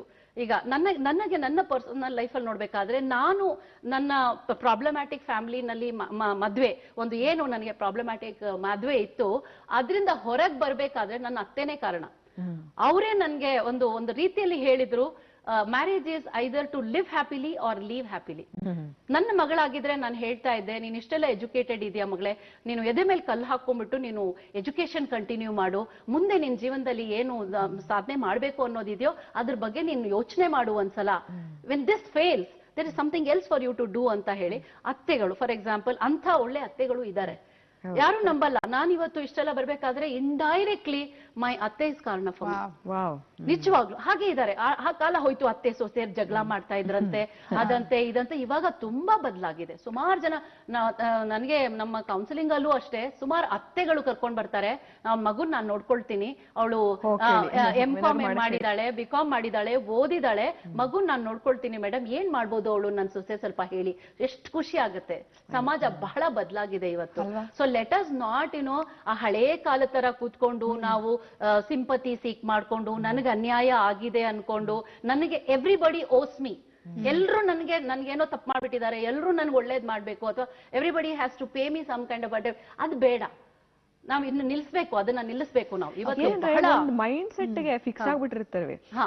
ಇವಾಗ ಒಂದು ಕನ್ಸಿಡರಬಲ್ ಗ್ಯಾಪ್ ಆಗಿದೆ, ಯಾವುದೇ ಕಾರಣಕ್ಕೆ ಇರ್ಬೋದು, ಮದ್ವೆ ಅಂತಲೋ, ಮಗು ಆಗಿದೆ ಅಂತಲೋ, ಒಂದು ಹೆಲ್ತ್ ಕಾರಣದಿಂದ ಇರಬಹುದು. ಒಂದಷ್ಟು ವರ್ಷಗಳ ಗ್ಯಾಪ್ ಆಗ್ಬಿಟ್ರೆ to get back to a profession, ಅಥವಾ ಈಗ ನಂದು ಅಂತ ಒಂದು ಜೀವನ ಕಟ್ಕೊಳ್ಬಹುದು, ನನ್ಗೆ ಇಷ್ಟೊಂದು ಸಮಯ ಇದೆ, ನನ್ಗೆ ಇದ್ರಲ್ಲಿ ನಾನು ಏನಾದ್ರು ಅರ್ಥಪೂರ್ಣವಾಗಿ ನಾನು ಬಳಸ್ಕೊಳ್ಬಹುದು, ನಾನು ಫೈನಾನ್ಷಿಯಲಿ ಇಂಡಿಪೆಂಡೆಂಟ್ ಆಗಬಹುದು ಅನ್ನೋ ಆ ಮೈಂಡ್ ಸೆಟ್ ಬರೋಕೆನೆ ತುಂಬಾ ಟೈಮ್ ತಗೊಳ್ತಾರೆ. ಅಯ್ಯೋ ಲೇಟ್ ಆಗಿದೆ, ಇಷ್ಟು ವರ್ಷನೇ ಮಾಡಿಲ್ಲ, ಇವಾಗ ಏನ್ ಮಾಡೋದು? How do address this? ನೀವು ಹೇಳೋದು ಎಲ್ಲಿಗೆ ಬರುತ್ತೆ ಅಂದ್ರೆ ಕಂಫರ್ಟ್ ಝೋನ್ ಗೆ ನಾವು ಅಡ್ಜಸ್ಟ್ ಆಗ್ಬಿಟ್ಟಿರ್ತೀವಿ. ನಾವೆಲ್ಲ ಹೆಂಗೆ ಅಂತ ಹೇಳಿದ್ರೆ ಸ್ವಲ್ಪ ಆರಾಮಾದ ಲೈಫ್ ಇದೆ ಅಂತಂದ್ರೆ ಅದಕ್ಕಿಂತ ಹೊರಗೆ ಬರೋದೇ ಇಲ್ಲ ನಾವು. ಒಂದಿನ ನನ್ಗೆ ಡ್ರೈವರ್ ಇಲ್ಲ, ಒಂದಿನ ನಾವೆಲ್ಲ ಮಾಡ್ತೀವಲ್ಲ, ಒಂದಿನ ಮನೆ ಕೆಲ್ಸದವಳು ಇಲ್ಲದಿದ್ರೆ ನಾವು ಎಷ್ಟೊಂದೆಲ್ಲ ಮನೇಲಿ ಇರೋರ್ ಮೇಲೆಲ್ಲ ನಮ್ಮ ಯಕ್ಷಗಾನ ಸ್ಟಾರ್ಟ್ ಆಗಿರುತ್ತೆ. ಆದ್ರೆ ಮನೆ ಕೆಲ್ಸದವಳೇ ಇಲ್ಲದೆ ಇರುವ ಹೆಣ್ಣನ್ನ ನೀವು ಕಂಪೇರ್ ಮಾಡಿ ನೋಡಿ. ಸೊ ನಾವು ಅಡಾಪ್ಟಬಲ್ ಆಗ್ಬೇಕು, ಕಂಫರ್ಟ್ ಝೋನ್ ನಾವು ಅಡ್ಜಸ್ಟ್ ಆಗ್ಬಿಡ್ತೆ ಅಂತಂದ್ರೆ ಸಣ್ಣ ಸಣ್ಣ ಸಣ್ಣ ವಿಷಯಗಳಿಗೆ ನಾವು ಇರಿಟೇಬಲ್ ಆಗೋದು ಅದೆಲ್ಲ ಹೋಗುತ್ತೆ. ಈಗ ಈ ಮೈಂಡ್ ಸೆಟ್, ನಾನು ಆರಾಮಾಗಿದ್ದೀನಿ, ನನ್ ಗಂಡ ಹೊರಗಡೆ ಹೋಗ್ತಾರೆ, ಕೆಲಸ ಮಾಡ್ತಾರೆ, ತಗೊಂಡ್ ಬಂದ್ ಕೊಡ್ತಾರೆ, ಮಕ್ಳಿಗೆ ನೋಡ್ಕೊಳ್ತೀನಿ, ಇನ್ನೊಂದು ಎಕ್ಸ್ಟ್ರಾ ಸ್ಟೆಪ್ ನಾನು ಯಾಕೆ ತಗೊಳ್ಬೇಕು? ಆ ಎಕ್ಸ್ಟ್ರಾ ಒಂದು ಸ್ಟೆಪ್ ತಗೊಂಡ್ಬಿಟ್ರೆ ಅವ್ಳು ಮತ್ತೆ 100 ಹೆಜ್ಜೆ ತಗೊಳ್ತಾಳೆ. ಇವತ್ತಿನ ಕಾಲ ಬಹಳ ಬದಲಾಗಿದೆ. ನಿಮ್ಗೆ ಡಿಜಿಟಲಿ ನೋಡಿ, ನಮ್ಮಂತಹ ಪ್ರೊಫೆಷನಲ್ಸ್ ಇದೀವಿ, ಸುಮಾರು ಜನ ಇದೀವಿ. Media is playing a major role in letting them know. ನೀವು ಎಲ್ಲಾ ಚಾನೆಲ್ಗಳಲ್ಲೂ ನೋಡಿ, ದೂರದರ್ಶನದ ನೋಡಿ, ಮಧ್ಯಾಹ್ನದ ನೀವು ಪ್ರೋಗ್ರಾಮ್ಗಳು ನೋಡಿದೆ, ಮಹಿಳೆಯರಿಗೆ ಎಂಪವರ್ಮೆಂಟ್ ಮಾಡುವಂತದ್ದು, ನಿಮ್ಮಲ್ಲಿರುವ ಯಾವುದೇ ಒಂದು ಕಲೆಯನ್ನ ಹೇಗೆ ನೀವು ಮುಂದುವರಿಸ್ಕೊಂಡು ಹೋಗ್ಬೋದು. Today it is art. ಮತ್ತೆ ನಾನು ಹೇಳ್ತೇನೆ, ಯಾವುದೇ ಒಂದು art, it is just not art, it is commerce and science also. ಹೌದು. ಚಿತ್ರಕಲಾ ಪರಿಷತ್ತಲ್ಲಿ ಹುಡುಗರು ಓದಿರ್ತಾರೆ, ಆರ್ಟ್ ಓದಿರ್ತಾರೆ, ಬಟ್ ಅವರು ಬೆಸ್ಟ್ ಆಫ್ ಮೆಡಿಕಲ್ ಇನ್ಸ್ಟಿಟ್ಯೂಷನ್ಸ್ ಅಲ್ಲಿ ಕೆಲಸ ಮಾಡ್ತಾರೆ, ಕಾರ್ಪೊರೇಟ್ ಅಲ್ಲಿ ಕೆಲಸ ಮಾಡ್ತಾರೆ. ಇವತ್ತು ಮೆಹಂದಿ ಫಾರ್ ಎಕ್ಸಾಂಪಲ್, ನಾವೆಲ್ಲ ಏನು ಗೊತ್ತಿಲ್ಲದೆ ಇರೋರು ನಾವೆಲ್ಲ ಮನೇಲಿ ಕುತ್ಕೊಂಡು ಮೆಹಂದಿ ಆಗ್ತಾ ಇದ್ವಿ. ಇವತ್ತಿನ ದಿನ how much they are paid. ಅದನ್ನೇ ನೀಟಾಗಿ ಮಾಡಿದಾಗ ಅದನ್ನೇ ಅವ್ರೇನ್ ಮಾಡ್ತಾರೆ, ಒಂದು ಆಪ್ ಮಾಡ್ಕೊಂಡಿರ್ತಾರೆ, ಒಂದು ವಾಟ್ಸ್ಆಪ್ ಗ್ರೂಪ್ ಮಾಡ್ಕೊಂಡಿರ್ತಾರೆ. ಇವತ್ತು ನಾವು ಮೆಹಂದಿ ಆರ್ಟಿಸ್ಟ್ ಒಬ್ಬರಿಗೋಗಿ ಕೇಳಿ, no I have my booking, my dates are full ಅಂತಾರೆ. ಬಳೆ ತೋಡ್ಸೋದು, ಆ ಕಾಲದಲ್ಲಿ ಮದ್ವೆಗೆಲ್ಲ ಹೋಗ್ಬೇಕಾದ್ರೆ ಬಳೆ ತೋಡಿಸ್ತಾ ಇದ್ರು, ಯಾರೋ ಬಳೆ ಹಾಕೋರು. ಇವತ್ತು ಒಂದು ಹುಡುಗಿ ಮನೆ ಬಂದ್ ಹೇಳ್ತಾ ಇದೆ, ಮೈ ಜಾಬ್ ಇಸ್ ದಿಸ್, ನಾನು ಯಾವುದೇ ಇವೆಂಟ್ ಆದ್ರೂ ನಂಗೆ ಫೋನ್ ಮಾಡಿದ್ರೆ ಎಲ್ಲಾ ಏಜ್ ರೇಂಜ್ ನವ್ರಿಗೆ ನಾನು ಬಳೆ ತೋಡ್ಸೋ ಕೆಲಸ ಮಾಡ್ತೀನಿ ಅಂತ. How traditional professions are becoming modern. ಮತ್ತೆ ಅವ್ಳು ಫೇಸ್ಬುಕ್ ಅಲ್ಲಿ ಒಂದು ಪೇಜ್ ಓಪನ್ ಮಾಡ್ಕೊಂಡಿರ್ತಾಳೆ, ಏನು ಅದಕ್ಕೆಲ್ಲ ಖರ್ಚು ಬೇಕಾಗಿಲ್ಲ. ಇವತ್ತು ಮಕ್ಕಳು ಫೇಸ್ಬುಕ್ ಪೇಜ್ ಓಪನ್ ಮಾಡ್ಕೊಡ್ತಾರೆ ತಾಯಂದಿರಿಗೆ, ಮಾಡ್ತಾ ಇದ್ದಾರೆ. ಇವಾಗ ಸುಮಾರು ಹೆಣ್ಮಕ್ಳು ಮಾಡ್ತಾ ಇದ್ದಾರೆ. ಬದುಕೋದಕ್ಕೆ ಹಲವಾರು ದಾರಿಗಳಿದೆ. ನೀವು ಹೇಳ್ದ ಹಾಗೆ ಹೊರಗಡೆ ಬಂದು ಆಸ್ಕ್, ಹೆಲ್ಪ್ ಕೇಳಿ, ಕಮ್ಯುನಿಕೇಟ್ ಮಾಡಿ ಕೇಳಿ. ಕೇಳಿದಾಗ ನಿಮಗ್ ನೀವೇ ಏನೋ ಅನ್ಕೊಂಡ್ಬಿಟ್ಟು, ನಿಮಗ್ ನೀವೇ ಡ್ಯಾಮೇಜ್ ಮಾಡ್ಕೊಂಡು, ನಿಮಗ್ ನೀವೇ ಖಿನ್ನತೆಗೊಳಗ್ ಮಾಡ್ಕೊಂಡು, ನನ್ನ ಈ ಅಲ್ಲ ಇಲ್ಲ ಇದಾರಲ್ಲ, negative bent of mind, there are only 2 type of people. ನನ್ನ ಅನಿಸಿಕೆ, ಏನೇ ಆಗ್ಲಿ ನಾನು ಮಾಡ್ತೇನೆ ಅಂತ, somebody who will say yes despite all problems, I have done this job despite all this ಅಂತ. somebody who's ನಾವು ಪರ್ಸನಾಲಿಟಿ ಡೆವಲಪ್ಮೆಂಟ್ ಕ್ಲಾಸಸ್ ಅಲ್ಲೂ ಹೇಳ್ತೀವಿ, ವಿನ್ನರ್ಸ್ ಅಂಡ್ ವೈನರ್ಸ್ ಅಂತ. Winners will anyway do. ಈ ವೈನರ್ಸ್ ಅಳೋರು ಇರ್ತಾರಲ್ಲ, ನಾನು ಇದಕ್ಕೋಸ್ಕರ ಮಾಡ್ಲಿಲ್ಲ, ನಾನು ಇದ್ದಿದ್ರೆ ಮಾಡ್ತಾ ಇದ್ದೆ, ನನಗೆ ಅವ್ರು ಎನ್ಕರೇಜ್ ಮಾಡಿಲ್ಲ ಅದಕ್ಕೆ ನಾನ್ ಮಾಡ್ಲಿಲ್ಲ, ಇದು ನನಗ್ ಸಿಗ್ಲಿಲ್ಲ ಅದಕ್ಕೆ ಮಾಡ್ಲಿಲ್ಲ, ನಮ್ಮ ಯಜಮಾನ್ರು ಡ್ರಾಪ್ ಮಾಡ್ತಾ ಇಲ್ಲ ಅದಕ್ಕೆ ನಾನ್ ಜಿಮ್ಗೆ ಹೋಗ್ತಿಲ್ಲ, ಇದೆಲ್ಲ ಜಿಮ್ ಯಾಕೆ ಹೋಗಲ್ಲ ಅಂದ್ರೆ ನಮ್ಮ ಯಜಮಾನ್ರು ಡ್ರಾಪ್ ಮಾಡಲ್ಲ. ಸೊ ನಿನಗೆ ವೇಟ್ ರಿಡ್ಯೂಸ್ ಮಾಡಕ್ ಅದು ಒಂದ್ ಕಾರಣ ಅಲ್ಲ, ಆಪರ್ಚುನಿಟಿ ಅಲ್ವಾ? ಜಿಮ್ಮಿಗೆ ನೀನೇ ಹೋದ್ರೆ ಅಲ್ಲೊಂದ್ ಸ್ವಲ್ಪ ಕ್ಯಾಲರಿ ಕಡಿಮೆ ಆಗತ್ತಲ್ಲ, ಇದು ನಾವು ಆಡ್ಭಾಷೆಯಲ್ಲಿ ಹೇಳ್ತೀವಿ. ಹಾಗೆ ನೀವು ಮಾಡಬಾರ್ದು ಅಂತ ಇದ್ರೆ ಹೆಣ್ಮಕ್ಳು ಮುಂದೆ ಬರೋದೇ ಇಲ್ಲ, ಮನ್ಸು ಮಾಡ್ಕೊಡ್ಬೇಕು. ಬಟ್ ನೋಡಿ, ಇವತ್ತಿನ ದಿನ ಗ್ರಾಮೀಣ ಪ್ರದೇಶದಲ್ಲಿ ಎಷ್ಟು ಖುಷಿ ಆಗುತ್ತೆ. ಆ ಸೆಲ್ಫ್ ಹೆಲ್ಪ್ ಗ್ರೂಪ್ಸ್ ಗಳು ಮಾಡ್ಕೊಂಡಿದ್ದಾರೆ, ಅವ್ರು ಮಾಡ್ತಾ ಇರೋ ಸಾಧನೆಗಳ ಬಗ್ಗೆ ನೋಡಿ. ನನಗಂತೂ ಈ ಸೋಷಿಯಲ್ ಸೆಕ್ಟರ್ ಅಲ್ಲಿ ಹೆಣ್ಮಕ್ಳು ಎಲ್ಲ ಕಷ್ಟಗಳನ್ನ ಮೀರಿ ಏನೇನೆಲ್ಲ ಸಾಧನೆ ಮಾಡ್ತಾ ಇದ್ದಾರೆ, ತುಂಬಾ ಖುಷಿ ಆಗುತ್ತೆ. ಇಂಡಿಯಾ ಇಸ್ ಶೈನಿಂಗ್ ಅಂತ ಹೇಳಕ್ಕೆ, ಅಥವಾ taking India to the next level ಅನ್ನೋದಕ್ಕೆ ಮಹಿಳೆಯರ ಪಾತ್ರ, ವಿಮೆನ್ ಎಂಪವರ್ಮೆಂಟ್ ಅವರು ಸ್ಟ್ರಾಂಗ್ ಆಗಿ ತಗೊಂಡಿದ್ದಾರೆ. ಅವ್ರಿಗೆ ಕ್ಲಬ್ಗಳಿಲ್ಲ, ಪಾರ್ಟಿಗಳಿಲ್ಲ, MG ರೋಡ್ ಇಲ್ಲ, ಬ್ರಿಗೇಡ್ ರೋಡ್ ಇಲ್ಲ, ಶಾಪಿಂಗ್ ಮಾಲ್ಸ್ ಇಲ್ಲ, ಬೇಡದೆ ಇರುವಂತಹ ಡಿಸ್ಟ್ರಾಕ್ಷನ್ಗಳು ಅಲ್ಲಿಲ್ಲ. ಅಗತ್ಯ ಇಲ್ಲ.